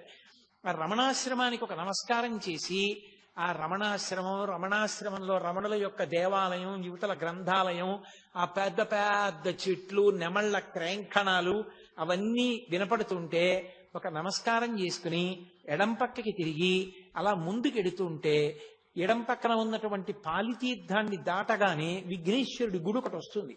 ఆ విఘ్నేశ్వరుడి గుడి దగ్గర మళ్ళీ అందరూ నమస్కారం చేసి సుముఖశ్చైకదంతశ్చ కపిలో గజకర్ణకః లంబోదరశ్చ వికటో విఘ్నరాజో గణాధిపః ధూమకేతుర్గణాధ్యక్ష ఫాలచంద్రో గజాననః వక్రతుండ శూర్పకర్ణో హేరంబ స్కందపూర్వజః షోడశైతాని నామాని ఎప్పటేత్ శృణుయాదపి విద్యారంభే వివాహే చ ప్రవేశే నిర్గమే తథా సంగ్రామే సర్వకార్యేషు విఘ్నస్తస్య న జాయతే అని ఆయనకి నమస్కారం చేసి బయలుదేరి ముందుకు వెళ్ళిపోతే, ఆగ్నేయంలో బయలుదేరారు కాబట్టి మీరు ప్రదక్షిణంగా ఇలా వచ్చేటప్పటికి దక్షిణ దిక్కున యమలింగం ఉంటుంది. మీరు అరుణాచల క్షేత్రమునందు ప్రతి దిక్కునందు ఆ దిక్పాలకుని శివలింగం ఉంటుంది. అంటే ఆ దిక్పాలకులు స్వయంగా వచ్చి అక్కడ శివలింగానికి పూజ చేస్తారు. అది అక్కడ శివలింగాలు ఏర్పడడానికి కారణం. ఆ దక్షిణ దిక్కున ఉన్నటువంటి లింగానికి యమలింగం అని పేరు. ఎందుకంటే దక్షిణ దిక్కుకి అధిపతి యమధర్మరాజు గారు, అది పితృస్థానం. ఆ యమలింగం దగ్గరికి వెళ్ళి ఎవరు నమస్కారం చేస్తారో వాళ్ళకి మొట్టమొదటి సుగుణం అపమృత్యు దోషం పోవడం. 2, 1కి 10 పర్యాయములు నిరూపింపబడింది అరుణాచల క్షేత్రంలో. ఆయనే కొంతమందికి స్వప్నంలో దర్శనమిచ్చి రమ్మని అడిగాడు. ఎముకలు విరిగిపోయినటువంటి వాళ్ళు కట్లు కట్టించుకున్నప్పుడు, ఎముకలు బాగా ఉన్న వాళ్ళు ఎముకలు విరిగిపోకుండా ఉండడానికి, ప్రమాదములు జరగకుండా ఉండడానికి యమలింగ దర్శనం పెట్టింది పేరు. అందుకే ప్రదక్షిణం చేసేటప్పుడు ఎంత గబగబా చేసేస్తామని చెప్పి ఏదో బ్రిస్క్ వాక్ అంటారే, అలా గబగబ నడిచి వెళ్ళకూడదు. ప్రశాంతంగా వెళ్ళాలి. భగవాన్ రమణులు ప్రదక్షిణానికి వెడితే 2-3 రోజులు ప్రదక్షిణం చేసేవారు. అంత గొప్పగా చేసేవారు. ఆహార పదార్థాలన్నీ మూటలు కట్టుకుని తీసుకెళ్లి మధ్య మధ్యలో కూర్చుని అందరూ కలిసి చక్కావి తింటూ వెడుతుండేవారు. ఏ దీక్షా నియమం లేదు. మీతో నేను మనవి చేశాను కదా, 24 కిలోమీటర్ల పరిధిలో ఏ దీక్షా నియమం లేదు అరుణాచలానికి. ఆ యమలింగం దగ్గర దర్శనం చేసుకుని కొంచెం ముందుకెడితే బెంగళూరు వెళ్ళిపోయేటటువంటి రోడ్డు ముందుకు వెళ్ళిపోతుంది. పొరపాటున ఆ రోడ్లో కానీ వెళ్ళిపోయారా ప్రదక్షిణంగా వెళ్ళరిహ, బెంగళూరు వెళ్ళిపోతారు. అందుకని ఆ రోడ్డు దగ్గర జాగ్రత్తగా చూసుకోవాలి. కుడి చేతి వైపు కొండ ఉంటుంది, అదే గుర్తు. పరమశివుడు కుడి చేతి వైపు ఉన్నాడు, ఆయన చుట్టూ తిరుగుతున్నాం మనం. అందుకే ఇలా వెళ్ళిపోయే రోడ్ని విడిచిపెట్టేసి ఇలా ప్రదక్షిణం రోడ్లోకి తిరిగిపోతే ఆ రోడ్డు ప్రశాంతంగా ఉంటుంది, చాలా ప్రశాంతంగా ఉంటుంది. ఎన్ని చెట్లు! ఇప్పుడు చాలా దేవాలయాలు కట్టేశారు అవన్నీ. పూర్వం అన్ని దేవాలయాలు లేవు, ఇంకా ప్రశాంతంగా ఉండేవి. ఎంత బాగుండేదో పూర్వం. ఆ చెట్ల పక్క నుంచి, ఆ చెట్ల కింద నుంచి నడిచి వెళ్ళేటప్పుడు అరుణాచలంలో ప్రదక్షిణానికి 3 నియమాలు ఉన్నాయి. ఎప్పుడూ కుడి పక్కకి వెళ్ళకూడదు ప్రదక్షిణంలో. ఎడంచేతి పక్క నుంచే చెయ్యాలి. ఎందుచేత అంటే దేవతలు, యక్షులు, గంధర్వులు, కిన్నెరులు, కింపురుషులు, శ్రీ మహావిష్ణువు, లక్ష్మీదేవి, ఇంద్రుడు కూడా కుడి చేతి వైపు ప్రదక్షిణం చేస్తారు. సిద్ధ సంఘములు ప్రదక్షిణం చేస్తుంటాయి. అందుకని మనం అటు వెళ్ళకూడదు. అరుణాచల ప్రదక్షిణంలో కోరిక కోరకూడదు. ఎందుకో తెలుసా? దేవతలు మనని చూస్తే వరం ఇస్తారు. మీరు ఏదో అడిగితే అక్కడతో పోతుంది. మీరు ఏమీ అడగకుండా ప్రదక్షిణం చేస్తే దేవతల అనుగ్రహం కూడా కలుగుతుంది. కాబట్టి ఆ ప్రదక్షిణ మార్గంలో ఎడం చేతి వైపు నుంచి వెళ్ళాలి. స్కాందంలో ఒక విషయం చెప్పారని సాక్షాత్ భగవాన్ రమణులే చెప్తుండేవారు. అరుణాచల గిరి ప్రదక్షిణం చేసేటప్పుడు ఎవరికైనా దెబ్బ తగిలి కొంచెం నెత్తురు కారితే వెంటనే ఆ నెత్తురు దేంతో తుడుస్తారంటే దేవేంద్రుడి మెడలో ఉండేటటువంటి మందారమాలలో ఉన్న మందార పువ్వుని నలిపి ఆ మందార గంధంతో ఆ మందార ముద్దతోటి కట్టుకడతారు. అది కూడా సాక్షాత్తుగా లక్ష్మీదేవి ఒంటికి రాసుకునేటటువంటి పసుపు తీసి అమ్మవారు అక్కడ ముద్ద పెడుతుందిట.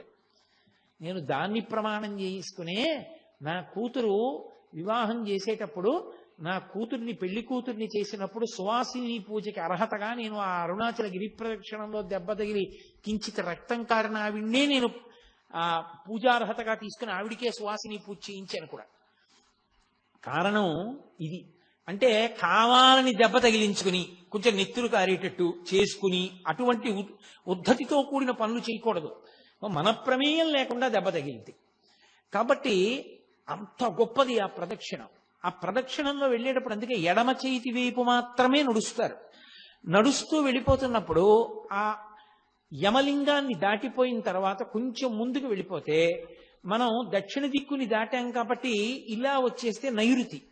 నైరుతిలో శివలింగం ఉంటుంది. అది రోడ్డు మీద కనపడదు. మీరు కొంచెం లోపలికి వెళ్ళాలి. లోపలికి వెళితే కనపడుతుంది. తెలుగులో బోర్డులు ఉండవు. అదొక పెద్ద ఇబ్బంది అక్కడ.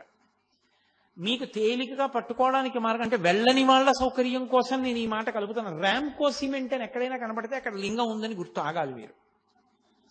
వాళ్ళ బోర్డ్స్ ఉంటాయి శివలింగం బొమ్మేసి. అప్పుడు భాష రాకపోయినా మీరు గుర్తు పట్టచ్చు. కొంతమంది వెళ్ళి వస్తూ ఉంటారు. అప్పుడు దాన్ని బట్టి మీరు వెళ్ళొచ్చు. కొన్ని చోట్ల అదృష్టం బాగుండి ఇంగ్లీష్లో బోర్డు పెట్టారు. ఒక్కొక్కరి పిచ్చి ఎంతమందికి ప్రాణ సంకటమో అర్థం చేసుకోరు. ఏం చేస్తాం? కాబట్టి అదిగో ఆ నైరుతి లింగం తపోస్థానం. అక్కడ మనసు తొందరగా నిలబడుతుంది. శ్రీశైల పర్వత గుహలో ఎలా నిలబడుతుందో నైరుతి లింగం దగ్గర మనసు అలా నిలబడుతుంది. అంత గొప్ప తపోభూములు అవి. ఆ నైరుతి లింగం దగ్గర కావ్యకంఠ గణపతి ముని కూర్చుని తపస్సు చేశారు. ఆ నైరుతి లింగాన్ని దర్శనం చేసుకుని అలా ముందుకు వెళ్ళిపోతుంటే కేవలం 8 దిక్కులలో ఉన్న లింగాలే కాకుండా సూర్యలింగం, చంద్రలింగం కూడా కనపడతాయి మీకు. ఈ సూర్యలింగం, చంద్రలింగం కాకుండా నైరుతిని దాటిపోయిన తర్వాత పశ్చిమలింగం. ఆ పశ్చిమలింగమే ఆది అన్నామలై. అది ప్రదక్షిణం రోడ్లో ఉండదు. ప్రదక్షిణం రోడ్లోంచి మీరు మళ్ళీ కొండ వైపుకి ముందుకు రావాలి. అంటే పశ్చిమ దిక్కుకు వెళ్ళి తూర్పు దిక్కుగా ముందుకొస్తే కొండకి దగ్గరలోనే చాలా పెద్ద దేవాలయం ఉంటుంది. ఆది అన్నామలై అని అది బ్రహ్మగారు ప్రతిష్ఠ చేశారు. ఆ ఆది అన్నామలైలో మీరు ప్రదక్షిణం చేసేటప్పుడు జాగ్రత్తగా గమనించాలి. అక్కడ మీకు బహుబిల్వ వృక్షం కనబడుతుంది. బహుబిల్వం ఆంధ్రదేశంలో మీకు వెంకటాచల దర్శనానికి వెళ్ళినప్పుడు కపిల తీర్థంలో ఉంది. మళ్ళీ శ్రీశైల క్షేత్రానికి వెళ్ళినప్పుడు హాటకేశ్వరంలో ఉంది. మళ్ళీ తిరువణ్ణామలై వెళ్ళినప్పుడు ఆది అన్నామలైలో ఉంది. ఇంకా ఎన్నో చోట్ల ఉండొచ్చు. నేను ప్రముఖంగా వెళ్ళే ప్రదేశాలు చెప్తున్నాను. కాబట్టి ఆ ఆది అన్నామలైలో బహుబిల్వాన్ని మీరు తప్పకుండా చూడాలి. బహుబిల్వం అంటే కేవలం 3 ఆకులతో ఉండదు. ఒక పెద్ద దళం ఉండి 5 దళాలు ఒకే దళానికి ఉంటాయి. 5 3 శాఖలు ఉన్న దళాలు ఒకే దళాన్ని అంటిపెట్టుకుని ఉంటాయి. ఇలాగా అది బహుబిల్వ దళం అంటారు. ద్రవిడ దేశంలో దాంతో శివుణ్ణి ఆరాధన చేస్తారు. విశేష ఫలితం. ఆ బహుబిల్వ వృక్షం పెద్ద వృక్షం ఉంటుంది. అద్భుతమైన దేవాలయం ఆది అన్నామలై. అక్కడ కూర్చుంటేనే భగవాన్ రమణులకు కువలయ యోగి అని ఒక యోగి, ఆ యోగికి ఆ అరుణాచలంలోంచి బ్రహ్మాండమైనటువంటి ఓంకారనాదాలు వినపడేవి. ఆ ఆది అన్నామలై దగ్గర నుంచి మళ్ళీ దాటి ముందుకు వెళ్ళిపోతుంటే భగవాన్ బ్రిడ్జ్ అని ఉంటుంది. భగవాన్ బ్రిడ్జ్ అంటే రమణ మహర్షి ప్రదక్షిణం చేసేటప్పుడు తన అంత్యవాసులందరితో కలిపి ఆ బ్రిడ్జ్ మీద కూర్చుని మళ్ళీ అరుణాచల వైభవం గురించి అవి కొన్ని మాటలు చెప్తూ ఉండేవారు. అందుకని దానికి భగవాన్స్ బ్రిడ్జ్ అని పేరు. అక్కడ ఆగి కొంచెం ముందుకు వెడితే అక్కడ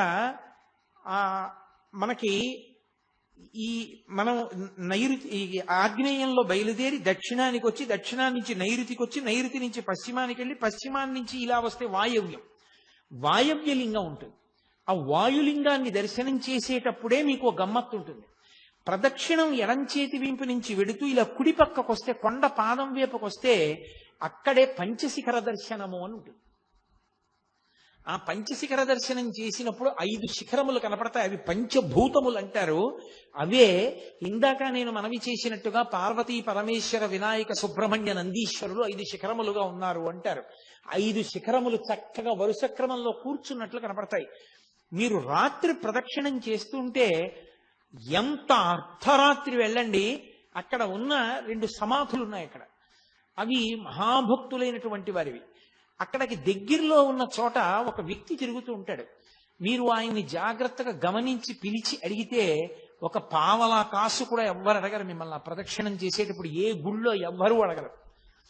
ఆయన అరుణాచలం వైపుకి తిరిగి, ఆ పంచశిఖరముల వైపుకి తిరిగి శంఖాన్ని పూరిస్తాడు. మీరు విని తీరాల శంఖనాదం అలా పూరిస్తాడు ఆయన. నేను ఎప్పుడు గిరి ప్రదక్షిణం చేసినా ఆయన కోసం వెతుకుతూ ఉంటాను. ఆయన ఎప్పుడు అక్కడ శంఖాలు ఉంటే ఆయన్ని పిలిచి, అయ్యా ఒక్కసారి శంఖం పూరించరా అని అడిగితే మీరేమైనా ఇస్తారని కూడా ఆయన చూడ, అసలు వెంటనే శంఖం పట్టుకొచ్చి అటు తిరిగి చేస్తాడు. రాత్రి వేళ ప్రదక్షిణం చేస్తున్నప్పుడు ఆ శంఖధ్వని వినపడుతుంటే, ఆ శిఖరాల వంక చూస్తుంటే ఒళ్ళు గగుర్పాటు చెందుతుంది. అలా ఉంటుంది. మోక్షద్వారము అంటుంటారు, అది మునిద్వారం అని. అందులోంచి బయటికి వచ్చి చూడాలి ఆ పంచశిఖరాల్ని అంటారు. వాయవ్యలింగాన్ని దాటితే ఉత్తరలింగం, కుబేరలింగం అంటారు దాన్ని. అది కుబేరుడు పూజ చేసేటటువంటి స్థానం. ఈ స్థానముల యందు పూజ చేయడం వల్ల, మీరు దర్శనం చేయడం వల్ల వచ్చే ఫలితం ఏమిటంటే, మనకి మహదాశీర్వచనం చేస్తారు. పూర్వ దిగ్భాగే ఇంద్రో దేవత ఇంద్రప్రసాదాత్ రాజ్యాభివర్ధనమశ్నుతే అని. పూర్వ దిక్కుకి ఇంద్రుడు అధిపతి.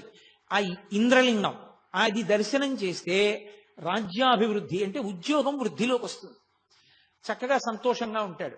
పశ్చిమలింగాన్ని దర్శనం చేశారనుకోండి, పశ్చిమంలో ఉన్నటువంటి వరుణలింగాన్ని దర్శనం చేసినటువంటి కారణం చేత పుత్రపౌత్రాభివర్ధనమశ్నుతే, పుత్రపౌత్రాభివృద్ధి కలుగుతుంది. ఉత్తర దిక్కున కుబేరలింగాన్ని దర్శనం చేస్తే అది కుబేరుడు పూజించే లింగం కాబట్టి ఐశ్వర్య సమృద్ధి. కుబేరలింగం కుబేరలింగంలాగే ఉంటుంది. అది రోడ్డు నుంచి లోపలకు కనపడుతూ ఉంటుంది. లోపలికి వెళ్ళి చూస్తే అబ్బో ఎంత దీదీప్యమానంగా ఉంటుందో అసలు ఆ శివలింగం. ప్రదక్షిణం చేసి కొంతసేపు చక్కగా అక్కడ అరుగుల్లో ఉంటాయి, బాగా పెద్ద అరుగులు, వాటన్నిటి మీద కూర్చుని కాసేపు భజన చేసుకోవచ్చు. ఆ ఉత్తరలింగాన్ని దాటి కుబేరలింగాన్ని దాటి కొంచెం ముందుకు వచ్చేస్తే అక్కడ మళ్ళీ రోడ్డు 2 కింద విడిపోతుంది. అక్కడి నుంచి మళ్ళీ జాగ్రత్తగా కొంచెం ముందుకి నడిచి వెడితే ఈశాన్యలింగం కనపడుతుంది. అసలు నిజంగా ఈశాన్యలింగం ఈశాన్యలింగమే. ఈశాన సర్వ విద్యానాం ఈశ్వర సర్వభూతానాం బ్రహ్మాధిపతి బ్రహ్మణోధిపతి బ్రహ్మా శివో మే అస్తు సదాశివోం అని సదాశివుడు. ఆయనకి ఎప్పుడూ కోపం ఉండదు, కోపం నటిస్తాడంతే ఆయన ఎప్పుడైనా. అటువంటి సదాశివ స్థానము ఈశానలింగము. దానికి కొంచెం కిందకి దిగాలి గుళ్ళో. అసలు నిజంగా 2 కళ్ళు సరిపోవు.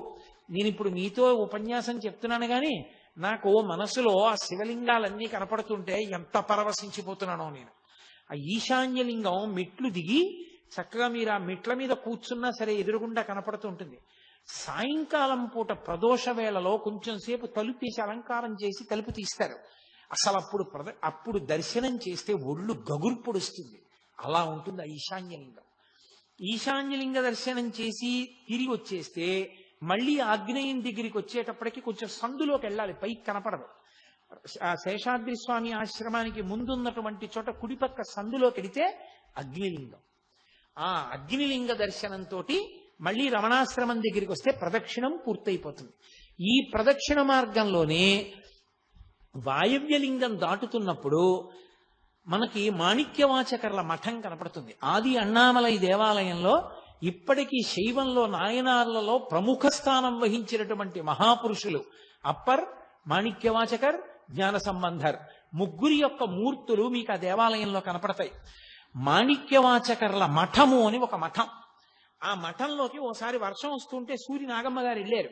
వెళ్ళి మరునాడు రమణులను అడిగారు, అయ్యా మాణిక్యవాచకర్ల మఠం ఎందుకు వచ్చింది అని. అప్పుడు చెప్పారు భగవాన్ రమణులు. సూరి నాగమ్మ గారి లేఖల్లో రాశారు మహాతల్లి. అది మాణిక్యవాచకర్లు మహానుభావుడు. ఆయన పుట్టుకతోటే గొప్ప శివభక్తి తత్పరుడు. ఆయన యొక్క నిజాయితీని, మంచితనాన్ని, శివభక్తిని చూసి పాండ్యరాజు ఆయన్ని తన యొక్క ఆస్థానంలో ప్రధానమంత్రిగా నియమించాడు. పైకి రాజ్యంలో కొలువు చేస్తున్నారు కానీ ఆయన మనసంతా పరమశివ భక్తితో నిండిపోయి ఉండేది. అలా నిండిపోయి ఉన్న కారణం చేత ఒకానొకప్పుడు మహారాజు పిలిచి గుర్రాలు కొని తీసుకురండి అని కొంత పైకం ఇచ్చి గుర్రాలు ఉన్న చోటు ఎక్కడుందో చూసి మంచి గుర్రాలు పట్టండి అన్నాడు. గుర్రాల కోసం వెళ్ళినట్టు ఉంటుంది, శివదర్శనం చేసినట్టు ఉంటుంది, యాత్ర చేసి సద్గురువు పాదాలు పట్టుకోవచ్చు, ఎక్కడో దొరుకుతారు గురువు గారని ఆయన బయలుదేరారు. అలా వెళ్ళి వెళ్ళి వెళ్ళి వెళ్ళి ఆయన ఒక క్షేత్రాన్ని చేరుకున్నారు. చేరుకుని ఆ శివాలయంలోకి వెడుతున్నారు. అక్కడ ఒక విచిత్రమైన విషయం జరిగింది. ఆ ఊళ్ళో ఉన్నటువంటి పిల్లలందరూ అన్నారు, ఇక్కడ మాకు అకస్మాత్తుగా ఎక్కడి నుంచో ఒక పెద్ద ఆయన వచ్చాడు. ఆయన మాకు రోజు పాఠాలు చెప్తూ ఉంటాడు. ఆయన ఏం కోరుకోడు, ఆ చిర్రాకు గల్జేరు రెండు గిల్లి వండి అన్నంలో కలిపి పెడితే తింటాడంతే, ఆయనకి ఇంకేం అక్కర్లేదు. చిర్రాకు గల్జేరు కాలవల పక్కన కూడా మొలుస్తాయి, దానికి పెద్ద ప్రయత్నం ఏం అక్కర్లేదు. అత్యంత తక్కువ స్థాయి ఆకుకూరది, అది తింటూ ఉంటాడు. అంటే ఆయన వెతుక్కుంటూ ఆ గుడికి ప్రదక్షిణం చేస్తూ వెళ్ళేటప్పటికీ కృంద వృక్షం కింద దక్షిణామూర్తి కూర్చున్నట్టుగా కూర్చుని ఉన్నాడు ఒక ఆయన. ఆయన్ని చూడగానే మాణిక్యవాచకర్లకు అర్థమైంది, ఈయన పరమశివుడు నా కోసమే వచ్చి కూర్చున్నారు ముందేనని.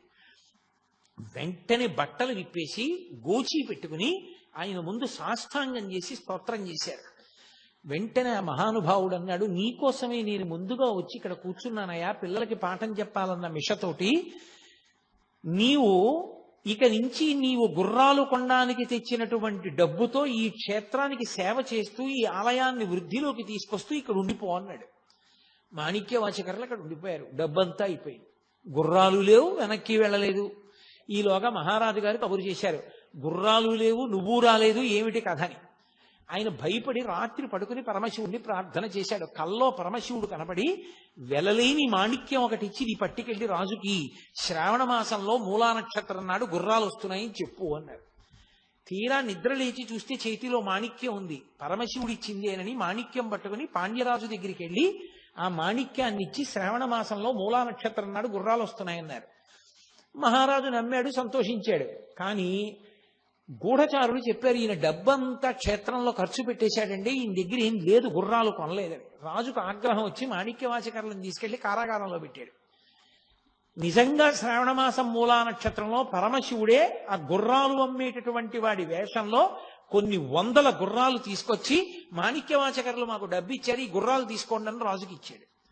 రాజు పొంగిపోయి, నా గూఢచారులు తప్పు చెప్పారు నాకని మాణిక్యవాచకర్లను విడిపించి సత్కారం చేసి గుర్రాలన్నింటినీ తీసుకెళ్లి మృగశాలలో కట్టాడు, అశ్వశాలలో కట్టాడు.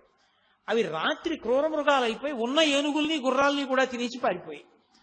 రాజుకి కోపం వచ్చి మళ్లీ మాణిక్యవాచకర్లని బంధించాడు. ఇప్పుడు వైఘై నది పొంగి ప్రవహించి మధురై నగరం మీద పడింది.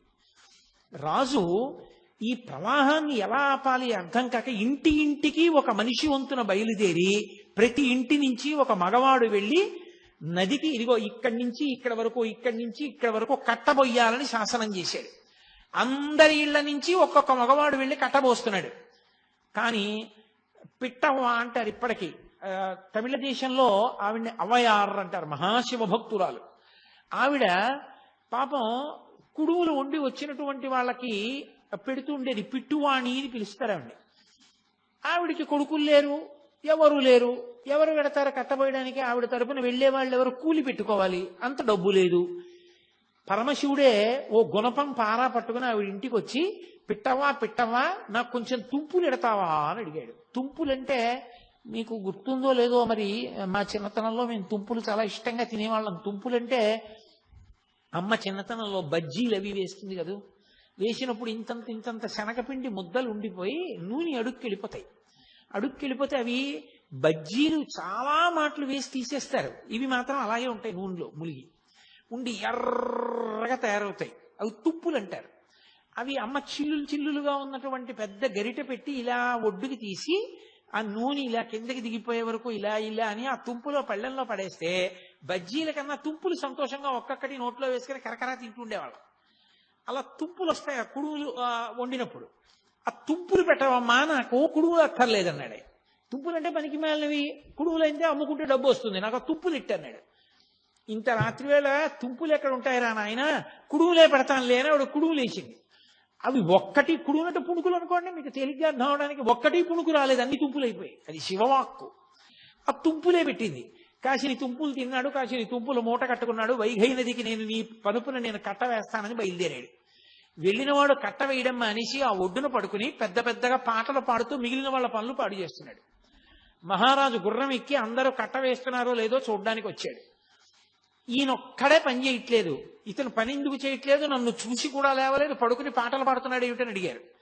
ఏమో మహాప్రభో, పిట్టవాణ్ణి పంపించింది ఈయన పని చేయట్లేదు సరికదా, పని చేసేవాళ్ళని పాడు చేస్తున్నాడు, వచ్చి ఇలాగే పడుకుని పాటలు పాడుతున్నాడు అన్నారు. పాటలు పాడుకుంటూ పడుకోవడానికి ఆ నది వరదొస్తుంటేనని చెప్పి రాజు కొరడా తెప్పించి ఆయన వీపు మీద దెబ్బలు కొట్టాడు. ఆయన వీపు మీద కొరడాతో కొట్టగానే రాజు వీపు మీద రాజ్యంలో ఉన్నటువంటి జంతువులు, పక్షులు, బల్లులు, కుక్కలు, పిల్లులన్నిటి వీపుల మీద వాతపడింది. అమ్మబాబో, ఇదేదో ఆశ్చర్యంగా ఉంది, ఈయన్ని కొడితే నా వీపు మీద వాతపడి మండుతోందని రాజుగారు ఆశ్చర్యపైన కాళ్ళ మీద పడ్డాడు. అప్పుడు పరమశివుడు, నేను ఈశ్వరుణ్ణి, నాకు పరమభక్తుడైన మాణిక్యవాచకర్ని ఇబ్బంది పెట్టావు, అందుకని నీకు బుద్ధి రావడానికి ఇంత కథ నడిపించవలసి వచ్చింది, వెళ్ళి మాణిక్యవాచకర్ కాళ్ళ మీద పడి ఆయన్ని విడిపించన్నాడు. మరి మీరు పిట్టువాణి పనుపుని ఎందుకు వచ్చారని అడిగారు. ఆమె మహాభక్తురాలు, ఆమెకి కొడుకు లేడు కాబట్టి ఆమె పనుపున కూలి చేయడానికి నేను వచ్చానన్నాడు. ఏమి శివ అనుగ్రహం, ముందు పిట్టువాణిని చూడాలని పరమేశ్వరుడు గబగబా గుర్రం మీద పరిగెత్తాడు. ఆ రాజు ఆ పిట్టువాణి ఇంటికి పరిగెత్తాడు, పరమేశ్వరుడు అంతర్ధానం అయిపోయాడు. తీరా ఈయన పిట్టువాణి ఇంటికి వెళ్ళేటప్పటికీ ఆవిడ కైలాసానికి వెళ్ళిపోతుంది బొద్దితో. చూసి ఆశ్చర్యపోయి అంతఃపురానికి వెళ్ళి మాణిక్యవాచకర్ని విడిపించి ఆయనకి సత్కారం చేసి ఆయనని మళ్ళీ యథోచిత స్థానంలో ఉంచాడు. మహారాజా, రాజ్యం నువ్వేలుకో, నాకెందుకు వచ్చిన ప్రధానమంత్రి పదవి, నేను పరమేశ్వరుణ్ణి స్తోత్రం చేస్తూ ఊరూరా తిరుగుతానని ఆయన ఇందాక నేను చెప్పినటువంటి పంచశిఖరముల దగ్గర నిలబడే అరుణాచల పర్వతం వంక చూసి తిరువెంబావై పాడాడు. తిరుప్పావై అని ధనుర్మాసంలో వైష్ణవులు ఎలా పాడతారో తిరువెంబావై శివాలయాలన్నిటిలో పాడతారు ధనుర్మాసంలో. మీరు ఇప్పటికీ తమిళ దేశం వెడితే శివాలయాలన్నిటిలో తిరువెంబావై వినపడుతుంటుంది. ఆ తిరువెంబావై మాణిక్యవాచకర్లు పాడారు. ఆయన ఆఖరికి చిదంబరం చేరుకుని బాగా వృద్ధులైపోయారు, మఠంలో ఉండేవారు. ఈయన మాటలు లోకానికి అందాలని పరమశివుడు ఒక వృద్ధ బ్రాహ్మణ వేషాన్ని వేసుకుని వారి ఇంటికి, ఆ మఠానికి వెళ్ళి బాగా చీకటి పడిపోయిన తర్వాత, అయ్యా పరమశివుడి మీద మీరు ఇన్ని పాటలు పాడారు కదా, మళ్ళీ ఒక్కసారి పాడండి వింటానన్నాడు. మాణిక్యవాచకర్లు అన్నారు, ఎన్నో పాటలు పాడాను, వృద్ధుణ్ణి అయిపోయాను, జ్ఞాపకం ఉంటాయా, నాకు జ్ఞాపకం లేవన్నారు. పర్వాలేదు, ఇన్ని జ్ఞాపకం ఉంటే అన్నే పాడండి అన్నారు. అంటే మహానుభావుడు అప్పుడు పాడాడు, రాత్రి కాలం కూడా తెలియకుండా పాడాడు, తెల్లవారుజాము వరకు. దాన్ని తిరువాచకం అంటారు. మీరు ఎప్పుడైనా చదివారో లేదో ఆ పుస్తకం, చాలా అద్భుతంగా ఉంటుంది, మాణిక్యవాచకర్ల తిరువాచకం. ఆ తిరువాచకం పరమేశ్వరుడే కూర్చొని బ్రాహ్మణ రూపంలో రాశాడు. తెల్లవారుజామున నీరసపడి పడుకున్నాడు మాణిక్యవాచకర్. పరమేశ్వరుడు ఆ రాసిన తాళపత్ర గ్రంథం మీద ఇంకొక తాళపత్రం చేర్చి, ఆయన మాటలు మాణిక్యములు, అవి గాలిలో కలిసిపోతే మళ్ళీ భవిష్యత్ తరాలకు అందమని చిదంబరంలో నటరాజునైన నేనే ఆయన మఠానికి వెళ్ళి ఆయన దగ్గర కూర్చుని ఆయన పాడుతుంటే ఇవి వ్రాశాను.